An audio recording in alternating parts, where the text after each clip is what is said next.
Round one of the playoffs kicks off at the biggest, baddest track of the NASCAR calendar. Welcome to Talladega and to the High Tide Racing League Guardian Premier Series. My name is Oliver Ramble alongside Derek Watson, bringing you all of racing action from start to finish of round one of playoff action.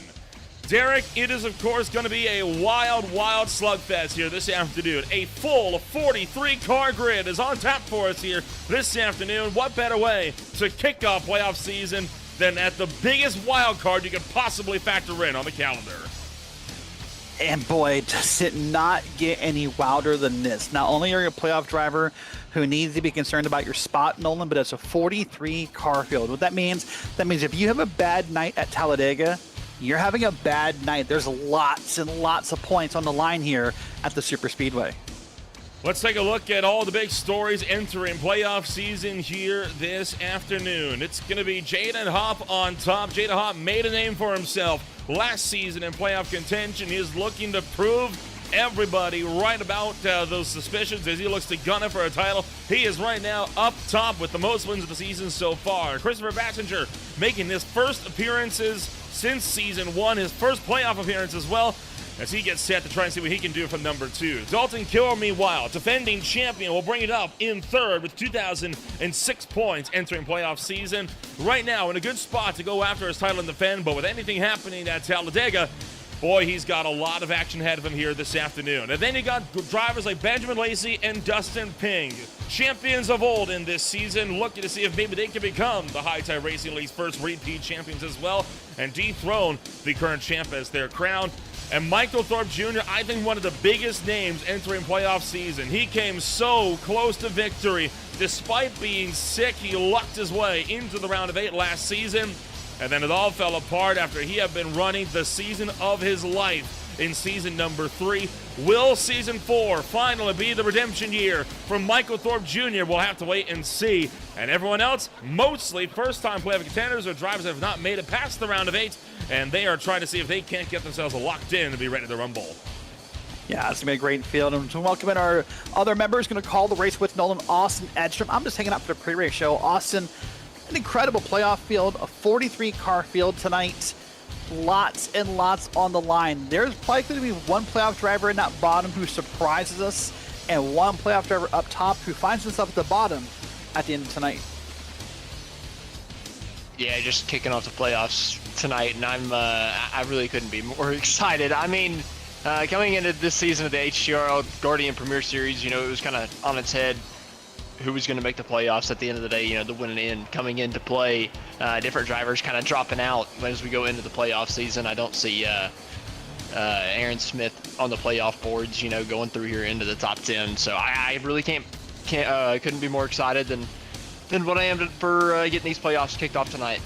And Austin, if you were a playoff driver tonight, I'm just curious, now it's a 43-car field. That means there's roughly 33 cars who are out here just to win. They have no other goal tonight.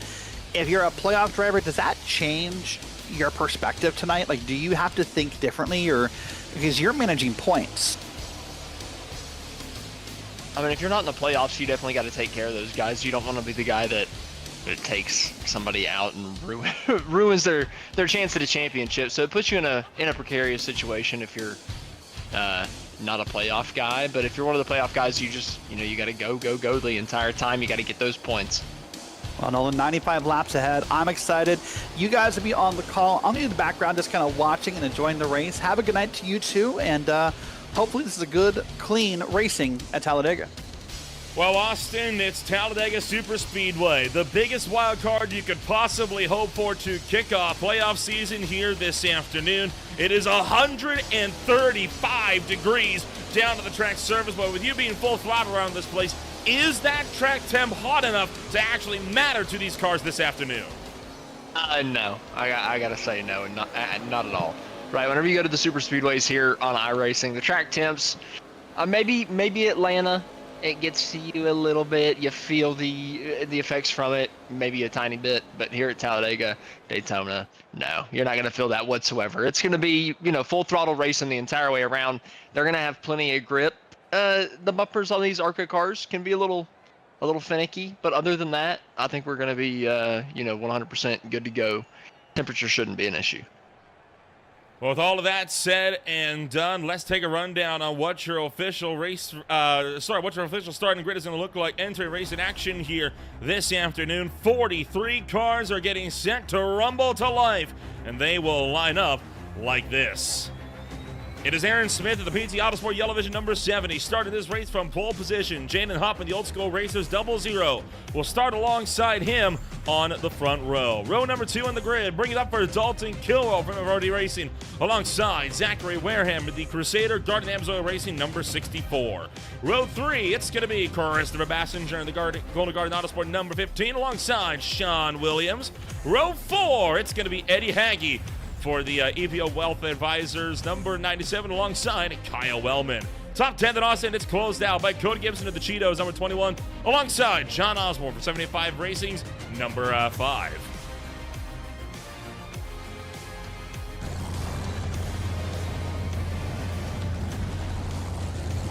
Moving on down to the field, it's going to be Brian Dees in the number 17, alongside Philip Meese in number 38, alongside Nick Nickerson down in number 13, alongside Nicholas Lavelle in 14th. 15th place is Kevin Foster, Connor Gibson in 15th and 16th. From there, it's Michael Keithler in 17th, Benjamin Lacey in 18th. Top 20 closed out by Jeremiah Hobbs and Michael Thorpe Jr.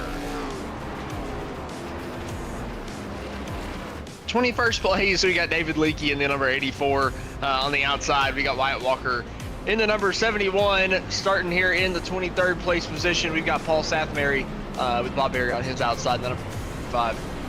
Nicholas Carousel starting in the 25th place position, way back in the back of the field. A lot of positions for Nick to make up for the points for the playoffs. Michael Ashmore starting back at 26. Ty Marasco lines up in the 27th place spot with Ronnie Norman on the outside in 28th. Tanner Marr in 29th with Caden Gargiulo on the outside in 30th. For their 31st place, it's going to be Scotty Stevens making his HTRL debut here this afternoon. He'll see what he can do from Talladega. Gets Scorsese back in 32nd. From there, Jacob Locklear in 33rd, with Scott Shire in 34th. 30th place, it's Ryan Philbrick, who's been making some starts in the last couple weeks. He starts alongside Adrian Loya. Brian Zimmerman, Carter Phillips bring it up on row number 19. And row 20 is closed out by Conrad Whedon and Larry Bell. From there, Dustin Payne, Jonathan Canfield, and Mike Massengill will close out the field this afternoon, with Thomas Mitchell being a no-show this afternoon. Austin, just about a quarter mile before we go racing here this afternoon. Any picks to win this race early on, or is it just a free-for-all? Oh, goodness. 43 cars around Talladega in the ARCA car. That's definitely like picking a needle in a haystack. I mean, just look at that visual on your screen right there. I mean, I can't really say it any better than that picture shows it for a moment or two. If I had to pick anybody, I'll go with Kilrow. Always a good bet. He knows how to win in places like this. We'll find out who's going to be on top and who will start their playoff season off strong. The field works into the restart zone. It's go, go, go for Talladega!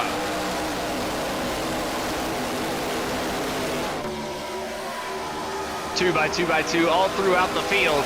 95 laps. Getting ready to be put down at the Talladega Superspeedway. Aaron Smith, Jaden Hopp up on the front row. Huge shove on the outside. 64 shoving Jaden Hopp clear. A little bit of a wiggle there on the inside. One car failing. Down below the double yellow line. 2 cars down below it just deciding, hey, I'm going to go to the back here early. 43 cars. That could be a lot of cars in the big one to start out the night. I don't want to be in it. Put me in the back. I'll slam the brakes and avoid it. So far, though, relatively orderly, even though there's some 3 wide. They're given a lot of space. A lot of space being given, a lot of respect being given in the early goings here. It's going to be Jaden Hopp who will lead the way at the end of lap number 1, pushed by Zachary Wareham at the tail end of this opening lap here this afternoon. Playoff drivers, you'll be able to tell who they are. They are highlighted in orange on the left side of the timing tower. That's how you'll know who is fighting for a championship here this afternoon, as Jaden Hopp continues to lead the field to the back straightaway.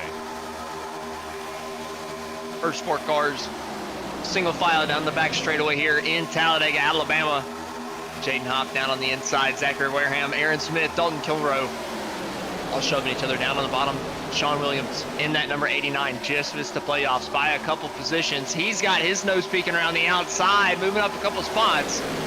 Through the outside of 3 and 4, Sean Williams side by side for 3rd. now with Aaron Smith with a huge shove from behind. That's Eddie Haggy shoving Sean Williams to the front.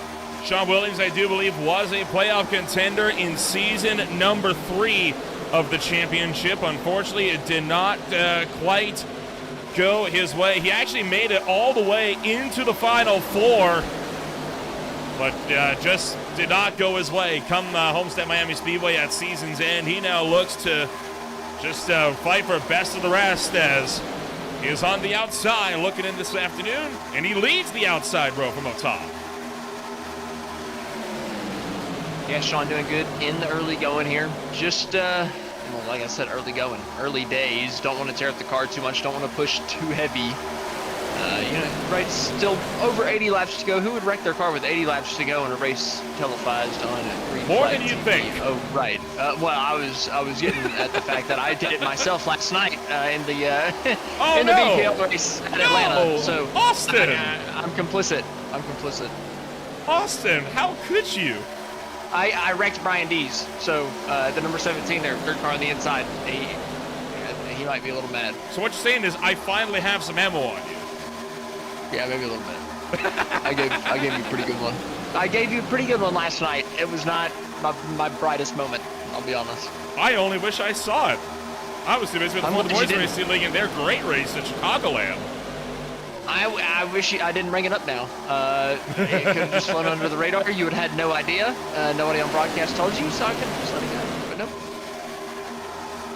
Well, Smith and Dalton Kilroe both leading the way. Aaron Smith was the points, one of the drivers that was fighting for the points lead, exiting the regular series season, but he is not going to be able to make all the playoff races, so he knows he's not going to be in it for a championship, and he decided, you know what? I'm going to give my spot to somebody else. That is why Wyatt Walker is actually the championship, because he was on the outside looking in at the end of the last race over just 1 week ago, right, at the Charlotte Motor Speedway. Same story for Nick Nickerson, by the way. He was also a driver that was set to be fighting this one out as he had won a race earlier on. He also gave his playoff spots. So we have 2 drivers in that were not within the top 12 in points, but they are able to still fight for the championship regardless, because guys that know they weren't going to be there for the duration willingly gave their championship positions up. So if Wyatt Walker walks away with the championship at the end of the season, am I allowed to be just as mad as I was whenever Logano did it last year? Whenever he made it in because somebody got disqualified, is that like similar grounds? I'll allow it. Okay. Well, I don't mean to hate on Wyatt Walker or anything. I want him to win, but I just want to know where we stand. It can't help but come with that asterisk, right, on, hey, you had a guy that was in the championship, and you're only in because he gave his spot up. Rewind. On iRacing, it's fine. It makes a little bit more sense on iRacing with so many. For sure. So many races where sometimes you just can't show up. Hold so it makes on. sense. Ooh, bit of a moment here through 3 and 4. 64, all the way down on the bottom. Yes, Zachary Wareham down onto the apron to 3 and 4. He's going to have to get that back up on track relatively quickly if he wants to avoid losing too much ground, and it looks like he is going to be able to do just that. So, a bit of a moment there for Wareham. While Sean Williams continues to lead the field up on the outside line. Eddie Haig, Christopher Bassinger, the 2 main pushes up on the outside. And how about that 0-2 entry, right? Scotty Stevens, again, making his HTRL debut this afternoon. Running back there in 16th right now. He is up 15 spots. Yeah, and he's really the only guy on the outside of the racetrack right now. Not a lot of help here for the 0-2 down the Alabama gang back straightaway here at Talladega Superspeedway. Not much you can do whenever you're just stuck on the top of this racetrack. The ARCA package, not really kind to you unless you have a helper, so that, Scotty just being up on the top of the racetrack all by himself, that's a one-way ticket to the bag. You got to have a helper, maybe 2, maybe even 3 to really get that outside line working. So you got to find some friends.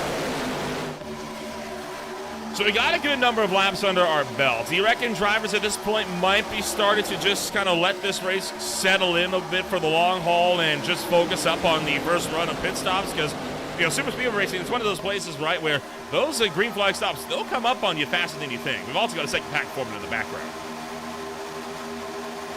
Yeah, I'm kind of surprised how far back that second pack is already, right? 8 laps, but 43 cars, it's just possible for a few of them to break off a little bit, a little bit further. It just takes one checkup. All of a sudden, big group of cars lose the pack. Can't even, sniff it. So these guys just kind of hoping and praying for a caution at some point. But, maybe it's fully in the strategy. Maybe these guys are playing the fuel game too. You never know. A lot of this is 2x2 racing. Like you said, these guys settling into the race, not necessarily pushing it to the limit. You could say that in the main pack. You could say that back here. Could very well be a fuel thing. We've seen fuel mileage races, time and time again here recently. Wouldn't be surprised if we were relatively close. Kevin Foster, though, had a huge moment through 1 and 2. Couldn't quite tell what happened in the number 8, but going down to 1, I think he got down to the apron and had a bit of a sketchy moment. A couple cars went scattering. I don't think there was any contact in it. Well, you know how the game is, right? Sometimes you tempt fate. Sometimes it works out. Sometimes not. This is one of those times where it did, and I wouldn't be eager to try it again. Take a look on what happened with Kevin Foster here coming down to the opening corner. Oh, big check up on the inside line is what caused all of that. And then I felt like something more had happened. I guess he just stayed on the apron all the way through turn 2. A couple cars kind of scattered, made it look a little strange, like it was worse than what it was. But ultimately, nothing too bad. Kevin just a little bit of, that's defensive driving right there, making sure you're in it at the end of this thing. That was only, lap 9 whenever that happened. If you plow your nose in on lap 9, you don't look too good, even if you're running up here in this main pack. But most of this main pack, relatively all up on top of each other. Yeah, there's some stragglers at the back, but there's a good pack of 20 cars up here actually kind of giving it 90-95%, at least pushing, giving it a chance, giving themselves an opportunity to be towards the front. So far, first on back to about 33rd are all packed up under a blanket. The majority of the field is single file from about Nicholas Coruscant on back at about 16th. You see that long train working off of the back straightaway. You know what? These guys actually back here, they're at risk of losing the draft as well. Philip Neese trying to keep touch with Benjamin Lacey just in front of him. Now, you say that, and I get it. For the most part, most cars, I'd agree with you. In these ARCA cars, he's got a couple cars behind him. This car's drag is insane. If you're within 6-7 tenths of a second, and you've got a car pushing you behind, you're going to be totally fine. In the next gen car, if he was side by side with somebody, oh yeah, they were going to be plummeting off. But ARCA car, you can get back in the draft a little bit easier than most, I'd say. The drag that they've got on this thing just really slows you down in that open air. So as long as they got that air hitting their nose, you kind of have that opportunity to get back in it, and especially if you got somebody all over your bumper. You got an opportunity. Philip Neese in that whole pack just barely had an opportunity to get back into that. Towards the front, though, still 2x2. Not really a ton of movement. Sikorsky making a move down to the inside, taking the race lead with Eddie Hagee down on the bottom side of the racetrack with him.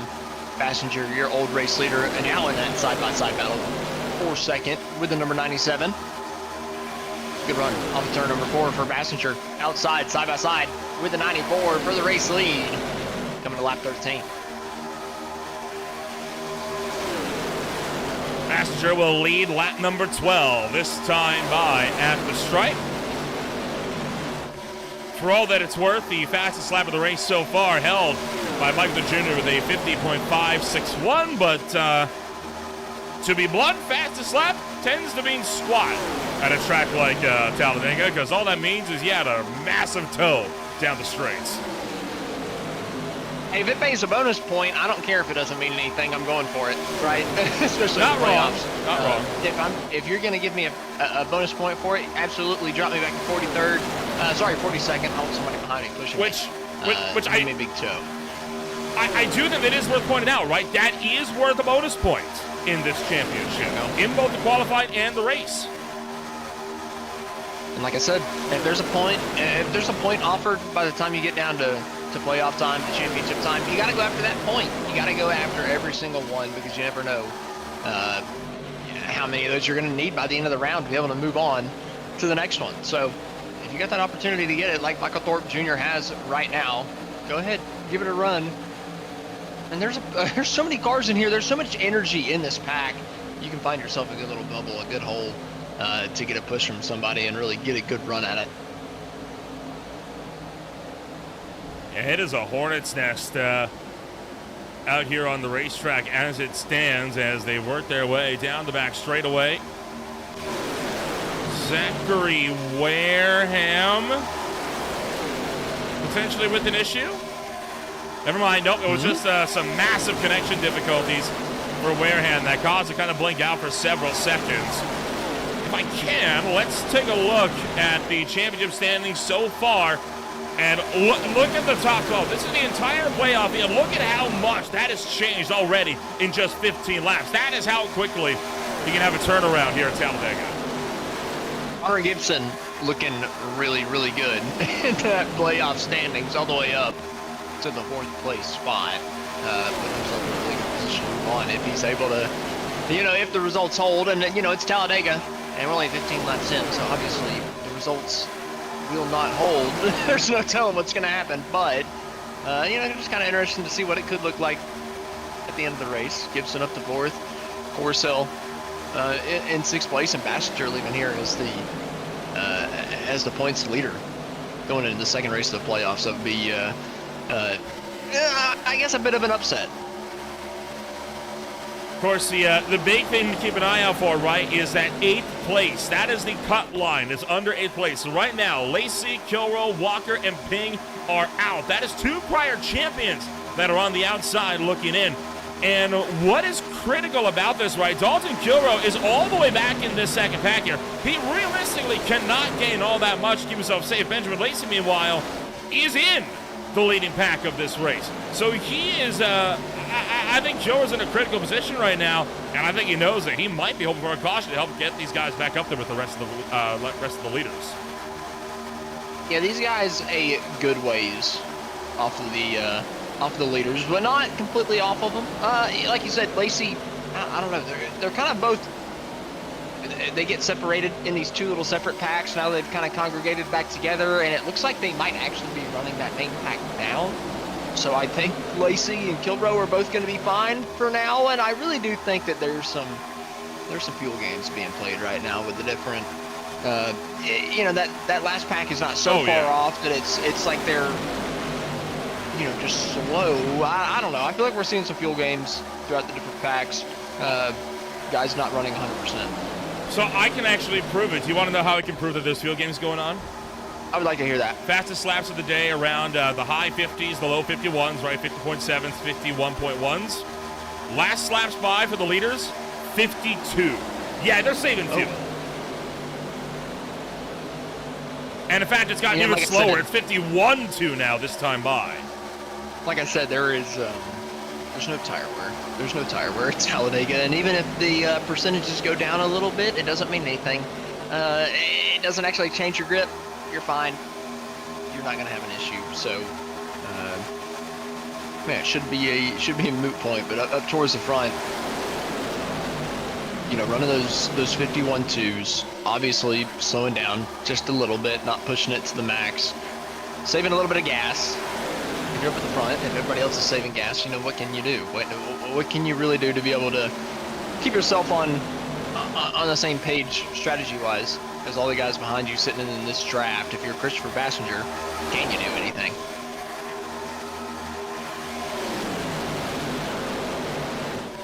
The thing that makes me worried, right, when is the big one going to come in? And we know it's going to come into play because you know what they say. At Talladega, it's not a matter of if. Heck, sometimes it's not even a matter of when. It's how many times are you going to see it. That last part especially rings true when you get a field this huge. Yeah, 43 cars at Talladega. Honestly, coming into this, I thought for sure we'd have 2, 3, 4 cautions by lap 19. We've ran green the whole time, so honestly, it's kind of subverting my expectations. But still, with 43 cars, I still have to expect at some point we're going to get to that point where we get a caution string. We're going to get the field completely bunched up later on in the race, and the intensity level is going to be higher. We're going to see bigger pushes, bigger moments everywhere around this racetrack. I think that those yellow flags are going to start flying at some point. 30 people watching us on Green Flag TV right now over on YouTube. I'm seeing several fans for, of course, for Jaden Hopp. I'm seeing several for Michael Thorpe Jr. I'm seeing some for Kevin Foster and Nick Nickerson. And I'm seeing a David Lakey fan, which I believe is his wife in the midst of this as well. So, let us know who you're rooting on, either in playoffs or just this race if your driver's not in the playoff field. We got 75 laps to go this time by. Still plenty of action left to be had this afternoon. Hey, everybody does have a chance at Talladega. Whether you're in the playoffs or not, you've absolutely got a chance to win this race. All you got to do is be somewhat connected to that main pack for the first, 80 laps or so. Give yourself an opportunity.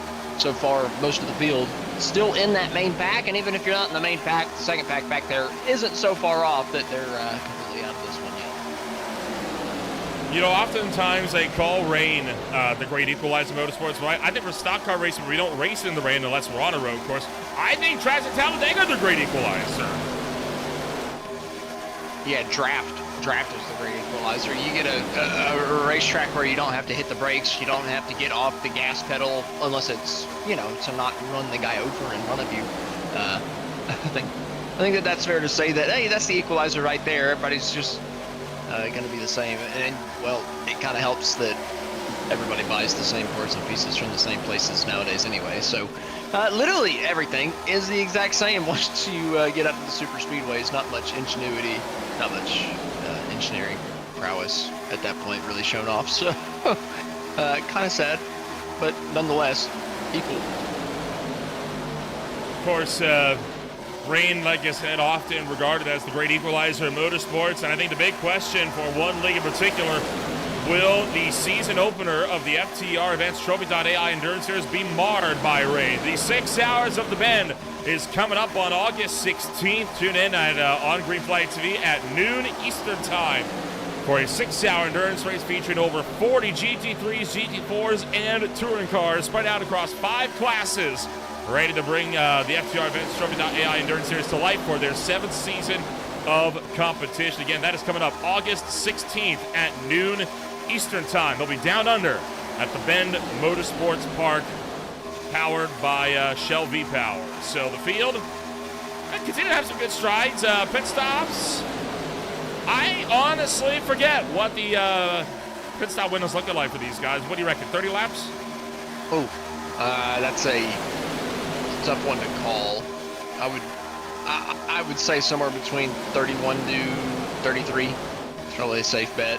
I think these cars can normally make about 40, 41 around here, so it wouldn't shock me if it was just a handful of laps earlier than that with their fuel tank limitations. But up towards the front of the field, I mean, I feel like it's clearly full save mode. There's only a handful of cars up on the outside of the racetrack. Everybody else just kind of content with riding where they're riding, down on the bottom.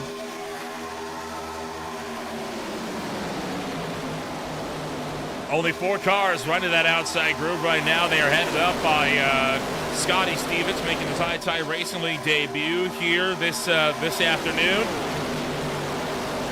No one coming down pit road yet, so we'll remain on the racetrack for at least one more.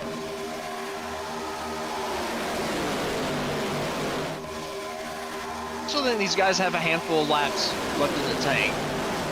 Well, I say that, and I'm hearing the call on the radio that they're coming next time by. So I might have miscalculated just a little bit there on that one. Nonetheless, cars, I am hearing Christopher Bassinger saying I'm going to come down. So starting to see the strategy begin to play out here. Lap number 25, a little bit past that 1/4 way. So everyone's green the whole way. We're going to be pitting lap 50, lap 75, somewhere around that mark as well. I have an apology to make to Scotty Stevens, by the way. This is not his high-time Racing League debut. That actually came on July 13th. Actually, we'll get back to that in a moment. Here we go. Green flag pit stops are underway in full force as they make their way down to the box. We're able to get it locked down for now.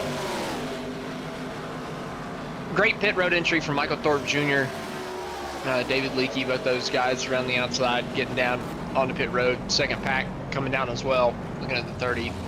Dustin Ping as well on 2 pit road here.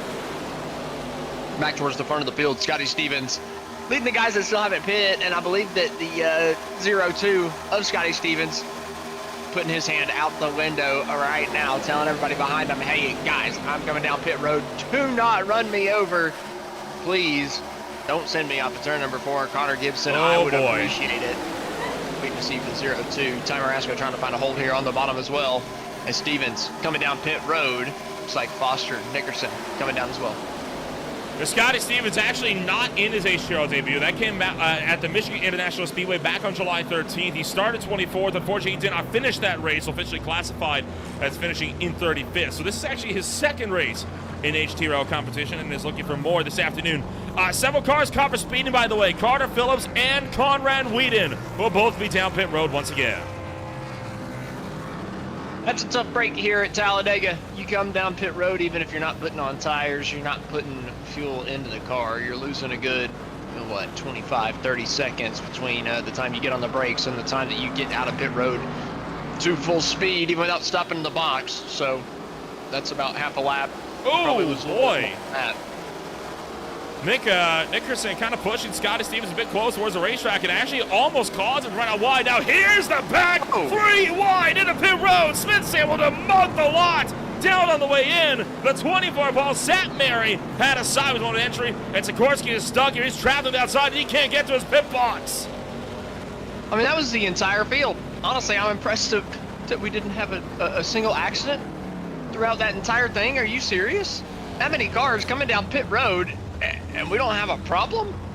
Not yet. Well, I mean, we've had, obviously, drivers caught for speeding, but... I mean, other than Sikorsky not being able to find his pit box, obviously that sucks for Sikorsky, but, nobody spinning, nobody wrecking, especially with that many cars coming down pit road in one lap, bunched up on top of each other. That was pretty impressive. But now it's all about the strategy game, right? We've got the green flag pit stops. It's all about, can you find teammates? Can you find guys around the same speed as you to get on and off pit road as good as you? It's all about how fast you can get down on the brakes, how short you can make your pit stop, and how fast you can get out of pit road. Can you be in that lead pack, separated from everybody else? Right now, it's just 2 cars separated, trying to pull away. Aaron Smith all over the back bumper of Ty Marasco.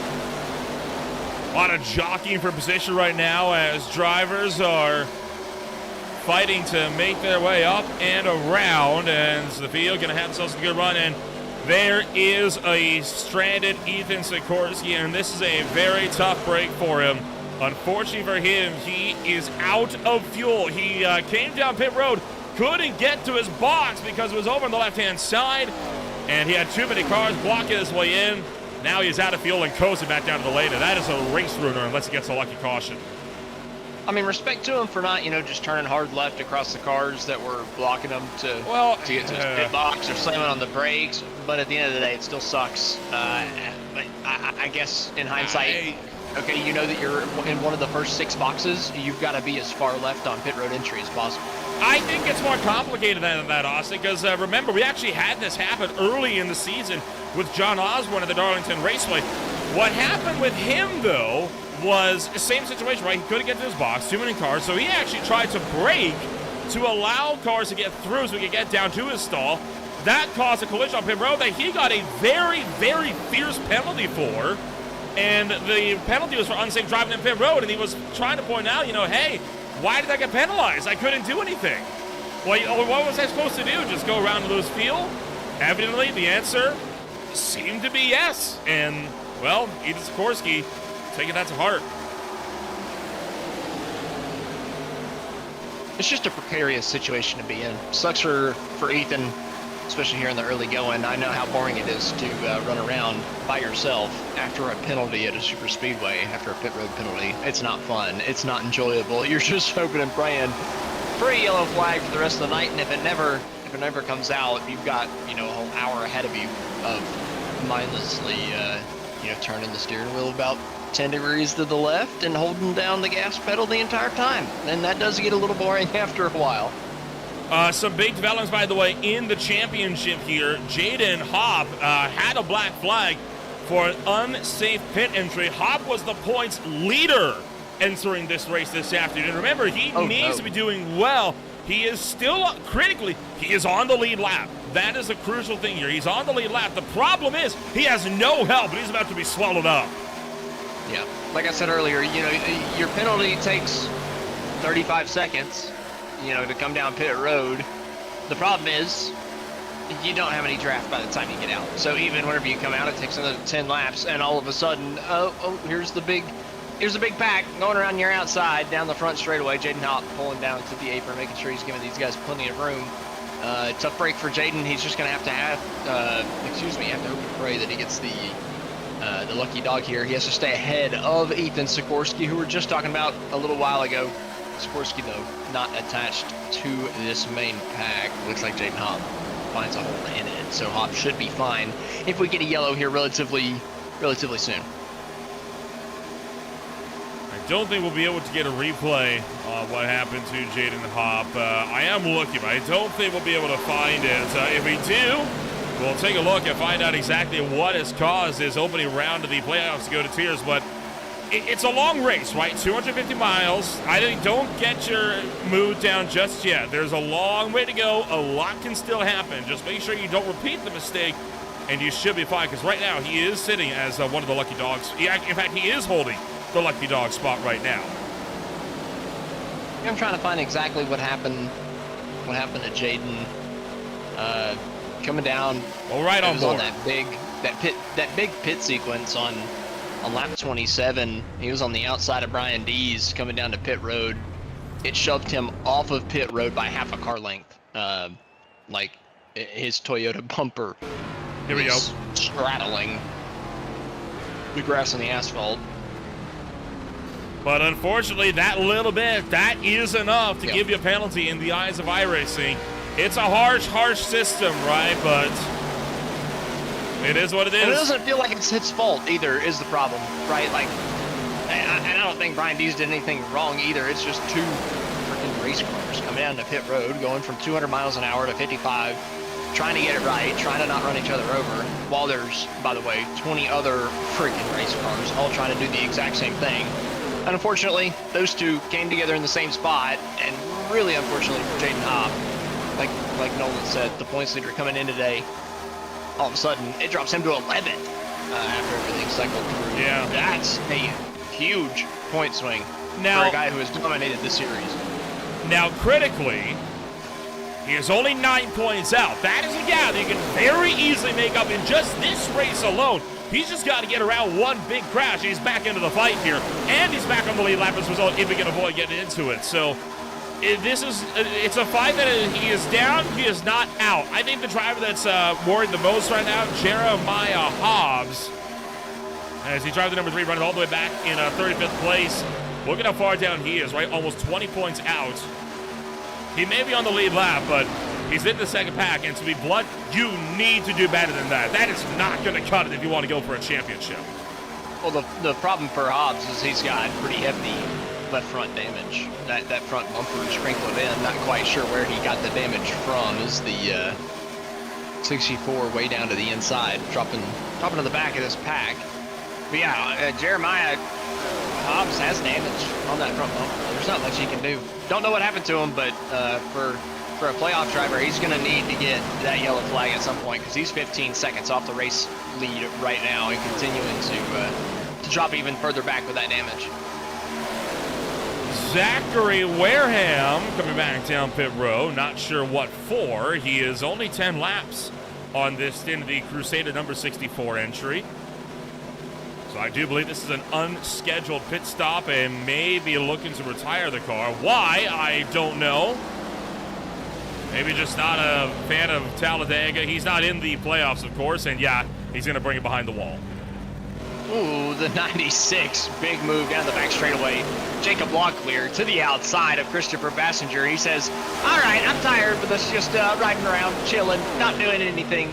I'm going to jump to the outside of Bassinger here, entering turn number 3, and I'm going to make a move for the race lead. That number 96 with the push from Brian Dees, trying to make it work around the outside, all the way around the top side of the racetrack. 3 wide behind them with Scotty Stevens down on the inside. I believe that is Connor Gibson in the middle. No, that is Paul Sackberry in the middle there. It is the number 24. Yeah, time harassment down low. Now Brian Dees wants to go for the lead, and he wants to make up for how his race went last night. I wonder who he can blame for that one. Yeah, Dees didn't have any help immediately, though, but he saw his teammate, wanted to wait on it. Instead, that outside line going to keep on moving. Huge push from David Leakey to the back of Eddie Hagge. Both those guys going to go and clear themselves for the race lead into turn 3 and 4. Jacob Locklear again locked and reloaded through the middle with a huge shove from Bassinger. They get disconnected. Locklear, though, still has the head of steam. He's going to pull that momentum to the right rear quarter panel of Eddie Hagge, and he's going to sail on by around the outside. Eddie Hagge looking like he's stuck in mud until him and Lakey finally get lined up once again. Down on the bottom, turns 1 and 2. Only working lap number 38, but it's starting to heat up here at the front. You know what? I respect that you completely ignored my jab and just moved on without skipping a beat. That was flawless. I applaud you for that. Honestly, at this point, I have completely forgotten what your jab even was. I said, who could Ty Marasco blame for wanting to make up for his run last night? I didn't wreck Ty. You just said you. Oh wait, right, it was Brian Dees. Okay, never mind. It's Dees. See, that's why I didn't. Yeah, that's why I didn't register, because I was a little confused. I don't know if Ty died or not.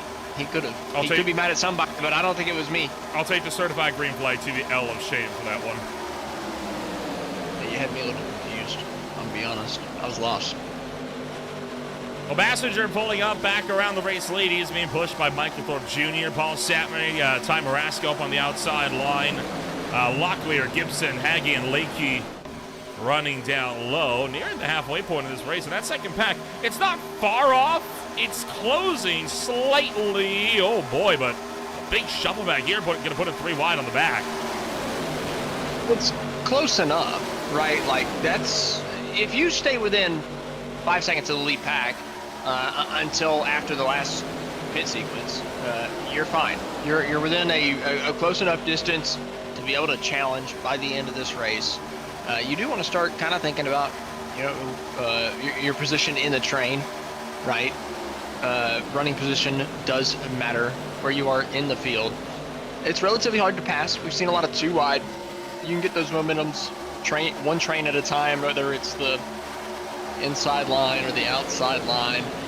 Kind of hard to maneuver between both lanes. Make a lot of positions up, though, whenever there's 43 cars out there and there's not a lot of room between cars, unless you can get that third line going, which we have not seen all night tonight yet. So I would be a little worried if I was these guys about track position.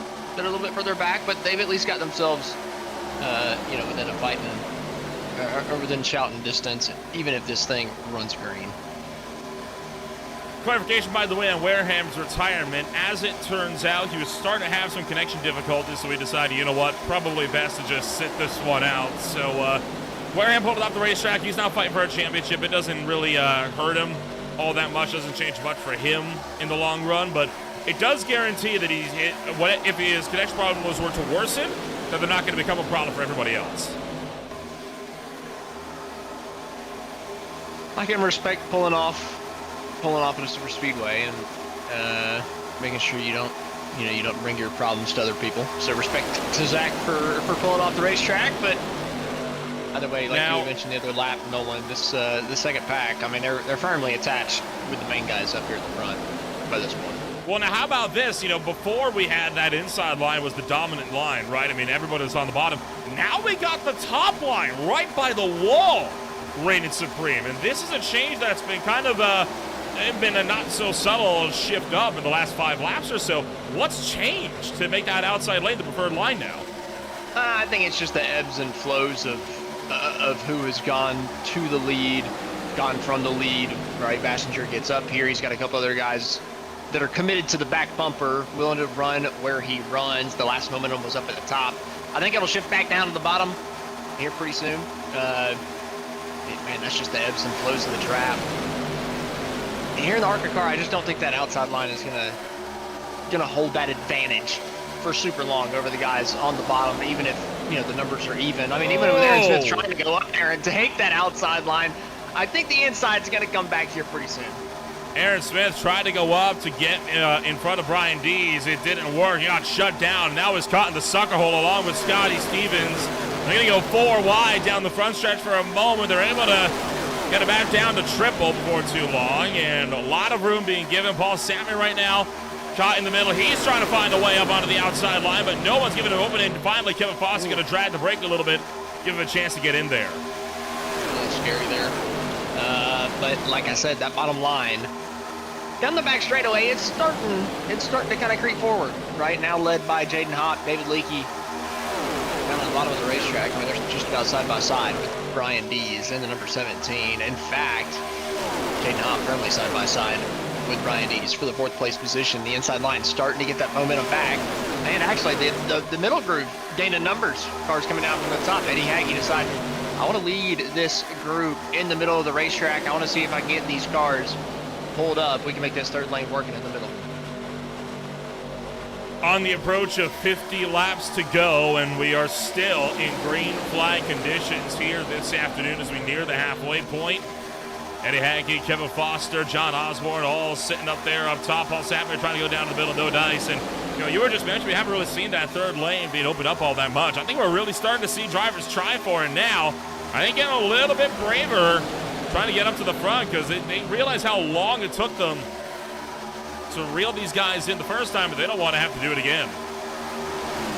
If you can get hooked up in these cars like a 2-car tandem from back in the early 2010s, man, you can really go for a little while. So that's really what these guys at the front of the middle groove, Eddie Hagge, Kevin Foster, that's really what they got to go for. Eddie Hagge's got to drag that brake a little bit, come into the clutches of the number 8, and really let Kevin Foster drive that number 97 and just push it up to the front. The danger in that is that you can bumper hook somebody pretty easily, especially coming off of these corners. Bumpers don't line up perfectly even. I learned that last night in a different league race where I turned Brian Dees here on the top side of the racetrack. So definitely some risk in it. Got to be careful. Got to make sure you don't do it off the corners. But nonetheless, a lot to gain in it. That's what those guys in the middle need to try to do. Right now, a lot of these guys, though, they're given the room, right? We're still early in this race. They don't want to be the one that wrecks the field after 45 laps of green flag racing with 43 cars in here. So ultimately, the middle line, and honestly, nobody in the field really shoving all that hard at this point. Benjamin Lacey said no thank you. He dropped at the tail end, wasn't happy about what he was seeing up front.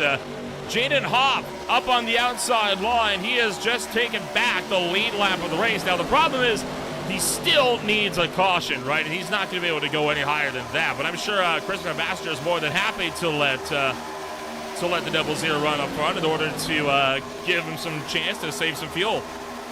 Yeah, just make sure that he's good on his fuel number. I think he is, with this race only being 95 laps instead of 100. Oh boy. I don't think it's really going to be too much of a worry driving up the front.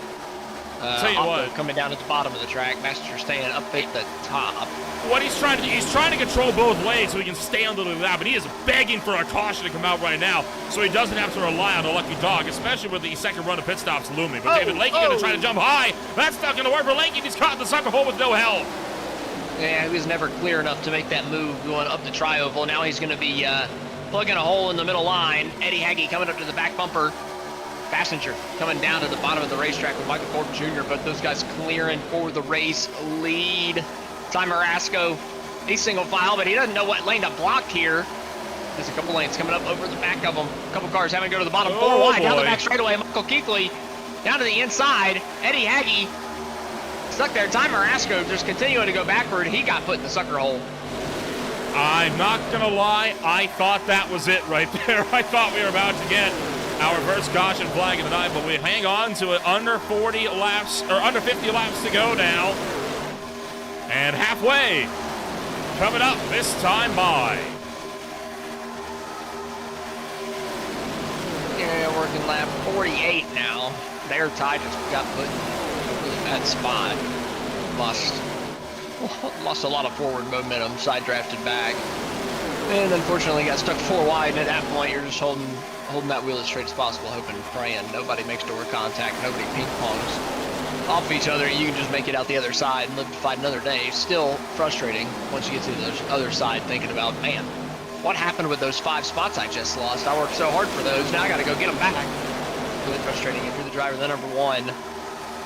Nonetheless, still has a race car to fight with. Up towards the front, Christopher Bassinger, Michael Thorpe Jr., Connor Gibson, 3 playoff cars, all running in the top 3. And hey, look at that.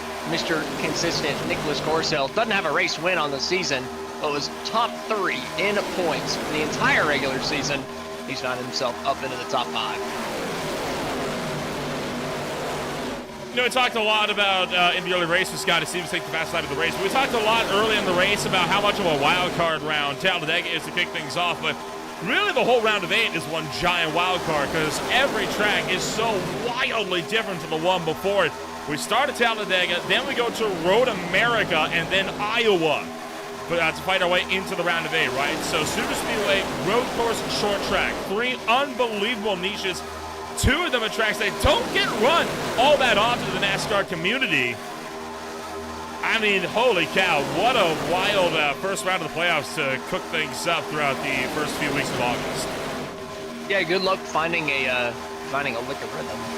It's going to be just about impossible to find any type of rhythm over the first 3 races of the playoffs this season. It's just about surviving and advancing. And here at Talladega, it's the exact same story. Perfect track, honestly, to kick off the playoffs. Just make sure you got a car running at the end and try to put that thing in the top 10. Get me out of here plus on points, and I'll be happy. And typically, that's about all you got to do is finish the race, and you'll probably be okay. Get towards the front, though. A good chunk of playoff cars up in the top 10. Looking like we got 5 up in the top 8 positions. A little bit further back to Kevin Foster running 13th. And then they're spread out through the field after that. Pit stops underway once again as the field makes it in. Whoa, big lockup of Paul Satmary. Gets her slowed up in time. And we're going to get down to the pits just fine. So round 2 of green flag stops underway, and it's kicked off by Bassinger, Satmary, and Thorpe. And look at Thorpe sliding into his box. He's got that thing pointed out like he has to drive around a car that's parked in front of him. Oh yeah, what is this? Is this a new meta that I'm unaware of? Is the pit stop faster if you park like this? It is, actually, because you don't have to spend the time, turn to the wheel to get out. That wastes, precious miles an hour speed getting out. You can just gut it straight out of pit road. I'm gonna have to do some. Well, okay. Think about it this way. Science on that one. If you wanted to floor the car, right, spin the tires out of your box, which most drivers do, you have a much higher chance of losing control if you have to turn the car at the same time, right? And that's why drivers are more fed on the throttle. If you're pointing on straight on, you can kind of just mash the gas and manage it a bit more easily. Yeah, that's fair. I'll give you that. You might be onto something. I'm gonna have to pull into my pit box way different from now on. Yeah, well, and keep in mind, usually there's no point, right? On a track like Las Vegas Motor Speedway, for example, which is where we're going to be at in the round of 8, there's no point, right? But at Talladega, where you need to have every sniff of the draft you can get, those hundreds or thousands of a second on pit road can be the difference between being in the leading pack and being at the back, like with guys like Dalton Kilrow. Very quiet day from Dalton Kilrow. Interesting to see him towards the back of the pack like we have for most of the day. Still in the main pack, though, and a lot of cars coming down pit road once again here. Lap number 52.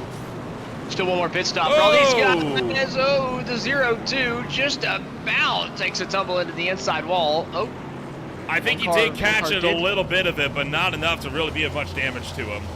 Well, one car behind him on pit road there hit the pit wall on the inside and had to back up and reset. I think that was Carter Phillips in the number 30. Nonetheless, still a handful of cars out on the racetrack that have yet to pit. Nicholas Corcel leading this lap, getting that bonus point. That means a lot here in these playoffs. And, well, Jaden Hahn still in front of the race leader, still with an opportunity to get that yellow flag that we keep him on the lead lap. I guess he doesn't need the lucky dog for now. More cars, though, decide to duck down pit road. Kevin Foster, the leader amongst those, pitting right here. Oh, and almost spinning coming down to pit road. Now, was that speeding? I don't think it was. It looks like he managed to get away with that, but that is not the type of entry that you want to play games with more than once. No, I mean, you want to be aggressive, but he had a lead coming down to pit road. He actually got passed by somebody else, it looked like, there on the outside, and then almost looked like he overcompensated because he thought, man, I didn't get as much as I needed to. Either way, got on pit road safe enough. Didn't wreck the car, didn't lose it enough to lose the draft. So ultimately, no harm, no foul. Jaden Hop looking at the outside of these two cars right in front of him. Carter Phillips amongst those. Both these cars in front, I believe, have pit, and now the rest of the leaders deciding to come down pit road. Oh, Smith's in hot. He's in hot. Aaron Smith. And he's going to go around. Oh, he lost it. Critical error for Aaron Smith. He is now driving backwards on pit road, trying to avoid losing as little time as possible. What kind of Benny Hill, Marty the tow truck, or mate of the tow truck crap is this? Look at the J-turn right to his stall. That would have been awesome if that worked out the way it did.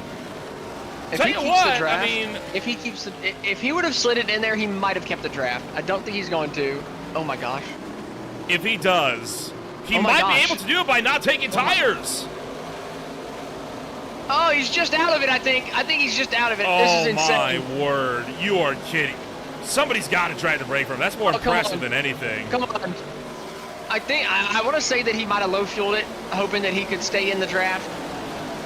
But unfortunately, I think Kilroe's just going to get too far away from him. Is there anybody coming up behind that can help him? Oh, there's 3 cars here. He might be able to latch onto the back of them.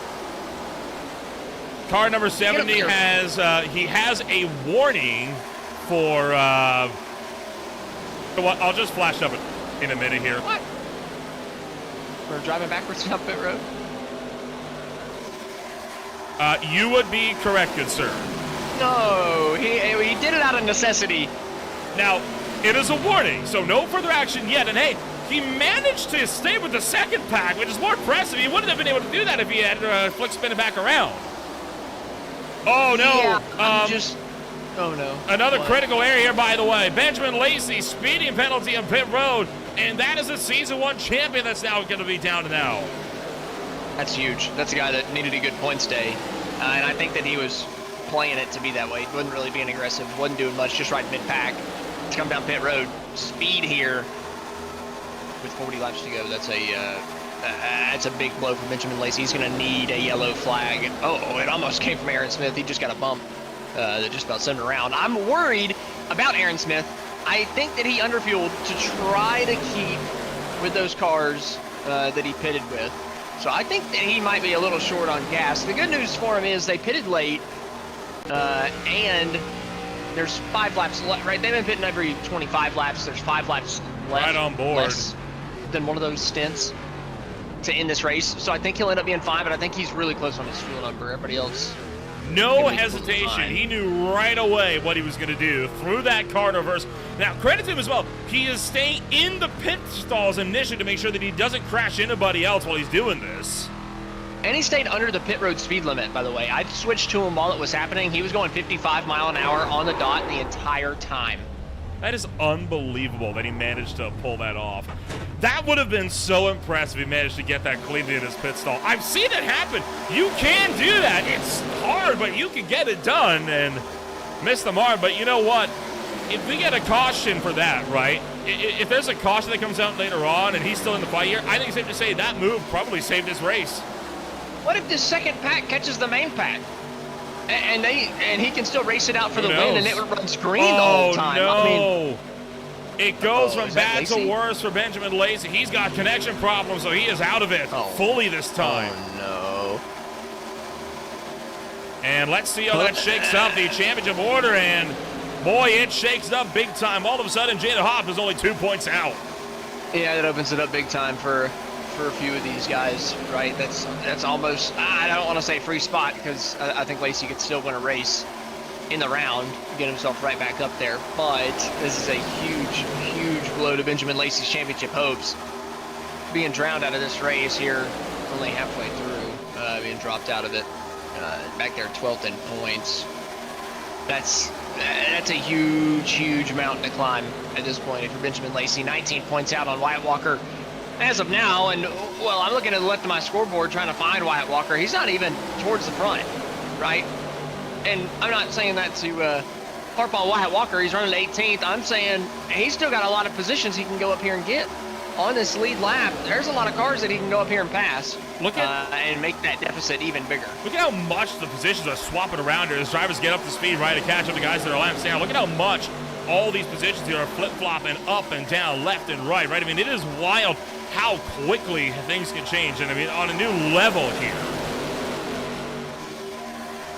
Every couple seconds, the points changes dramatically, it seems, right? There's just one big moment, one car taking a tumble through the running order, one car making a big move towards the front, gaining 10 positions. That's all it takes, and it can change in a drop of a hat. Looking at the times though, main pack, 2-second pack. Looking at Aaron Smith running, I believe, 4th car in the main pack. He ran a 51.397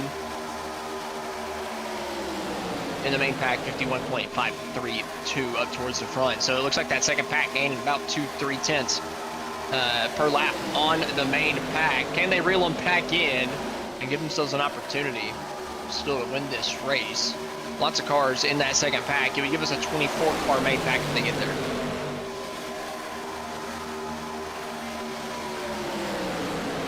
Well, Foster now going to drive up to the point. He was kind of mired in the midfield for much of this race, especially the opening running. Now he is up towards the head, and he is looking to slowly but surely drive away with the race lead. And, well, we'll find out how the man of this race is going to pan on now. There is still a long race to go this afternoon, and we'll find out how it concludes the moment. Green Flag TV will go side by side. You won't miss a moment. Stay with us.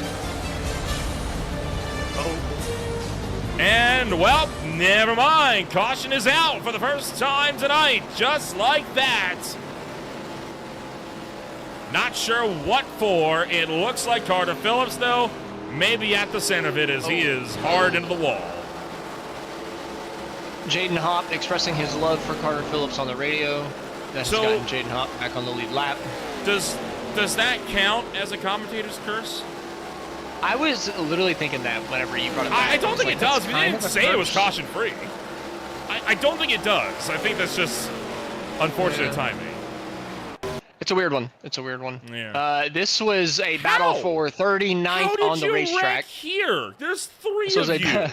This was a battle for 39th on the racetrack. Connor Whedon. Oh my gosh. It can happen anywhere, can't it? Together. Yeah, you definitely hate to see it happen for 39th.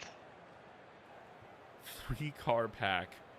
You are kidding me. All of the side-by-side, all the 3 and 4 we've happened, and it's a 3-car pack. 59 laps of green flag racing. There are 59 laps of green flag racing, and now we're bunching them all back up together. I'm more impressed than anything. Yeah, it's an interesting one. But also, it's going to be... I'm trying to see for the leaders. Just smoke that wall. If they pit this lap, they're going to have 33 laps to go. Yeah, that's not enough. You stretch the field out. I don't think you can. Well, let's... All right, let's do some research here. I'm going to pop up Aaron Smith's pit stop runs because he's been kind of up with the front runners this entire time, which, by the way, this is exactly the caution that he was hoping for, right? So we'll pull up Aaron Smith's run because Aaron Smith is a good guy for fuel saving. He's still pitted on lap 27. I don't think you can make it this much. I think you still have to pit with around 10 to go. See, my thing is, though, I don't know if that's the max you can make it or if they're just splitting it because the race is 95 laps. They're like, remember, they were over a second of a lap 100. slower than their qualifying laps at that point. I mean, you can save more. I've seen drivers run this place like 4 or 5 seconds a lap slower, right? So it's doable, but... 33 laps, though, if you're saying you can only make it 27, that's a lot. 6 laps at a super speedway. Now, you're pacing this lap, so you can pit again at the end of this lap. That would make it 32 laps. One of those, again, would be a pacing lap. So you can cut it down to, 5 laps that you need to save then at that point. But it's still, that's pretty substantial at Talladega, where you're not off the throttle. So I don't know. Conrad Whedon black flag for speeding under the pace car here this afternoon, and well, we'll try this again. We'll take a step back and be back with more in a moment on Green Flag TV. Christopher Vasher right now holds the points lead.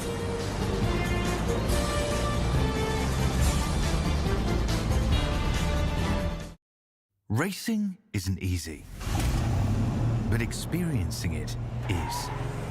iRacing puts you in the driver's seat with the industry's leading sim racing game. Drive on laser scan replicas of the greatest racing circuits from around the world. Go head-to-head against other drivers chosen by skill-based matchmaking to ensure competitive racing at every level. Compete across all your favorite series. In officially licensed cars, engineered to deliver the most accurate driving experience possible.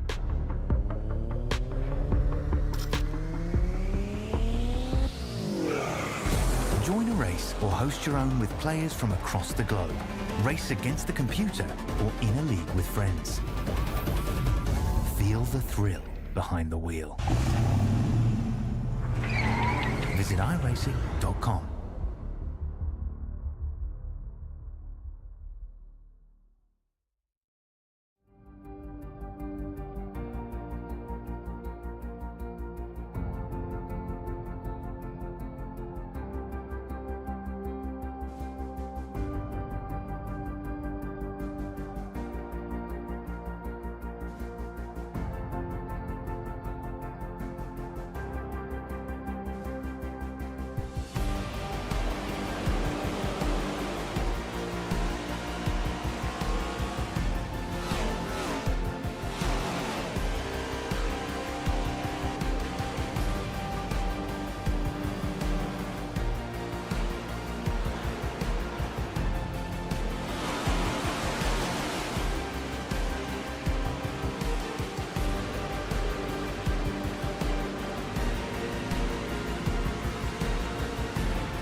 Welcome back to Green Flag TV, where we're moments away from getting back to Green Flag Racing. Caution number 1 with a two-car crash has slowing us down for the first time. And, well, Austin, cautions breed cautions. We're in the back third of the race. Does this end up going like so many Superspeedway races where it stops, start to the end? Do we see drivers calm it down as they try to save fuel to try to make the distance? Well, given what we were talking about beforehand, 31 laps to go whenever we take the green, we don't think we can make it into that fuel window. If we're just on the edge and we have people saving, then yeah, we're going to be taking it easy. We're not going to see a lot of action. If we're outside of that fuel window, though, I think these guys are going to be going for broke. You got to get the track position right here, right now. Kevin Foster, though, back to the green flag on the outside. The control car. Kevin Foster taking off to the race lead, easily clear, just about bringing passenger with him. Now, the problem is going that early, the United Rental restart zone right now. He's a sitting duck for Bassinger and Connor Gibson when they get that draft, and he's not going to be able to defend against that run. Case in point, there he goes around the outside. Yeah, it's like, oh, congratulations on your big, amazing restart. You got so far clear. You're so good. Just kidding. 5 seconds later, you're passed. You're all the way back to 4th place. Goodbye, Kevin Foster. No offense, Kevin Foster, but that's just the way of the game here at the Superspeedways. That big lead is not what you want to see unless it's the very last lap coming to the stripe. Kevin Foster learning a valuable lesson right there. Christopher Bassinger up on the outside is going to look to clear down the back straightaway into turn numbers 1 and 2. Carter Phillips, Conrad Whitten, by the way, with a speeding penalty. That was under the caution flag, but you have to serve that under green. That is why we see him down pit road now, and he is hoping for another caution so we can get back out on the racetrack and not lose more time here. But that said, he's 5 laps down. I think it's wishful thinking that he's getting back into the fight here. Yeah, that might be a little outside the realm of possibility. towards the front of the field, though, I feel like most of the time that I look at the top of the scoring pylon, if there's a guy that's going to be in the race lead and I had to take a bet on it, it would be Christopher Bassinger. Every time I look up there, the 15 is up at the top of the pylon. Time and time again, Bassinger has put that number 15 up at the up at the front of this field. Bassinger might be kind of showing himself as the favorite at this point. A lot of these guys, though, in the middle of the field, I don't think that they've shown their muscle yet. Well, the field going to work their way through turn numbers 3 and 4 as the pack is having a go of it. Work our way up and around now as we hunt down the back straightaway and in towards turn numbers 3 and 4. Woo. Scotty Stevens on the outside. Huge push from Brian Zimmerman. Finally, that third groove coming in. We haven't seen 3 competitive grooves at the exact same time all night long. Finally, we got it here. Bassinger, though, in the middle, starting to sink, and sink quickly. A couple cars, though, jumping up to that middle groove. John Osborne, Kevin Foster, both jumping up to the middle. That might put them in a bad spot, though, coming to the start-finish here.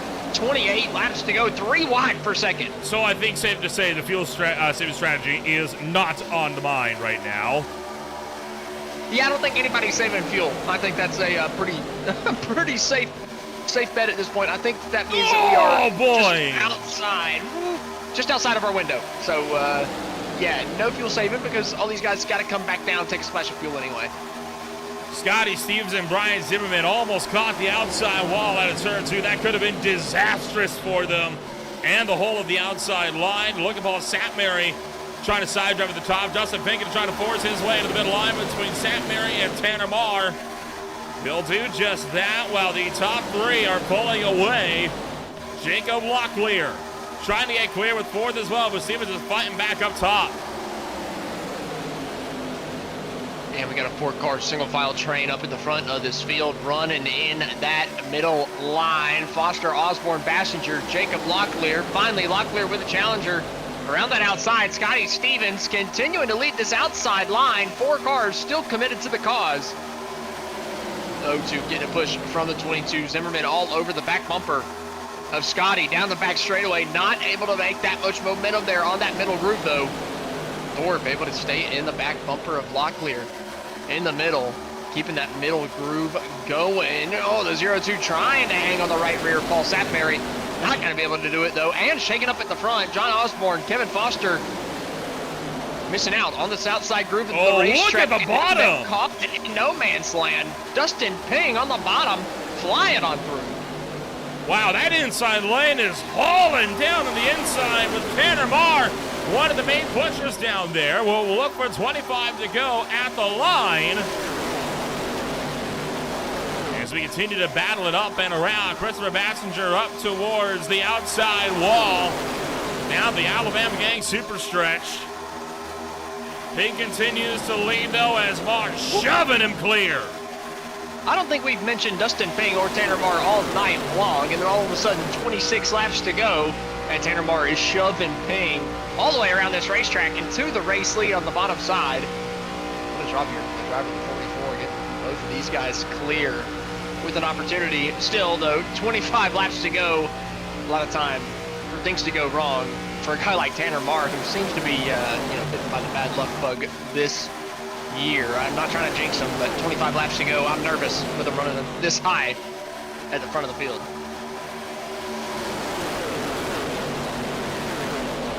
"25 laps are left to run in race in action this afternoon. Dustin Ping continues to lead the way. The 3x3x3 that we saw has been substantially dropped off now to just the guys in running double file, except for Scotty Stevens, who is still trying to open up that third lane up top. This time he's got Aaron Smith to help him out up there. And is that Gargiulo, I think, that's gone with him as well? I believe it is up at the top side of the racetrack. Aaron Smith trying to find a way back to the front, committing to the back bumper of this 0-2 car. Scotty Stevens, super committed to the top side ever since the beginning of this this final stint after this restart. Oh, scary moment. Was that was behind Caden Gargiulo. One car had a hefty moment. Yeah, that was Nick Nickerson. He caught the outside wall and had to wrench it off the wall to avoid losing the draft. So nearly drifted down into Cody Gibson, but he's able to gather it up. Now they take off back down the back straightaway and in towards turn numbers, into the tri-oval, sorry. Bastra still leads the points right now. It's between Dees and Corcel with 2 for the final spot. Critically, Jaden Hobb able to use that caution recover because he was on the lead lap, remember, when that yellow came out. He is now back into the top 8. And Passenger with a huge move around the outside, trying to take the lead away from Canfield. Split up that middle groove. Passenger able to take that outside line momentum. Dustin Ping able to take a push from Tanner Marr out cleanly into the race lead, but the outside line is moving, and it is moving fast. Scotty Stevens all over the back bumper of Christopher Passenger, shoving him to the front. Look out! Oh my God! Contact, just about turned him. Everybody through the field, somehow able to hang on to it. Right, that's a heart stopper right there. That easily could have been the end of the pack in a heartbeat. I cannot believe that they managed to get away with that. Take another look.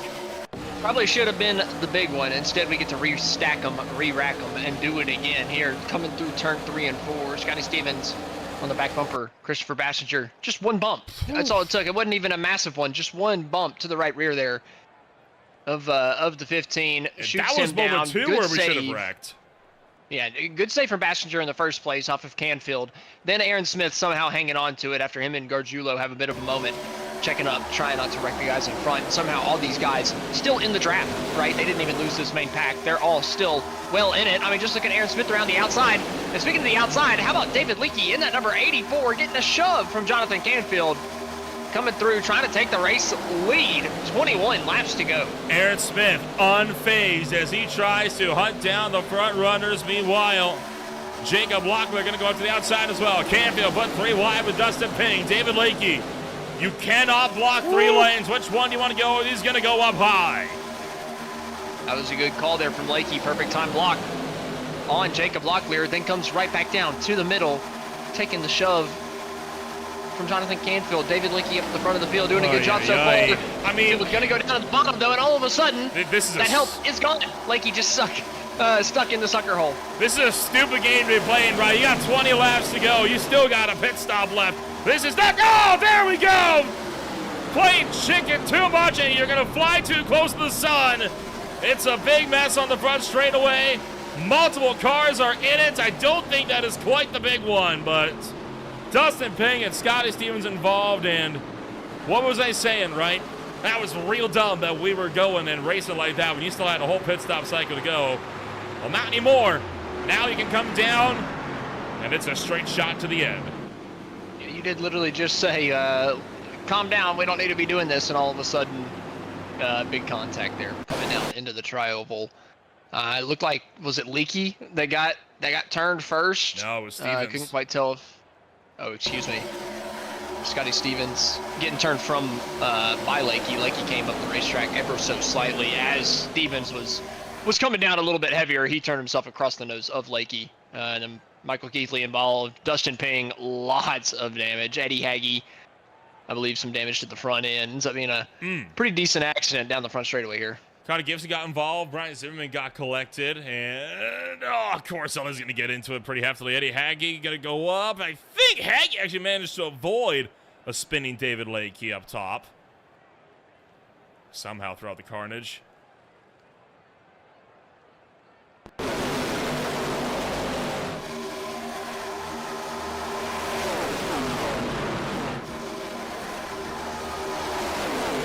I know as soon as they turn back to the right through the grass and coming back across the field, I mean, you just know, kind of heart in your mouth moment there. In that moment, you know they're coming back across the field. There's a possibility that they take out everybody.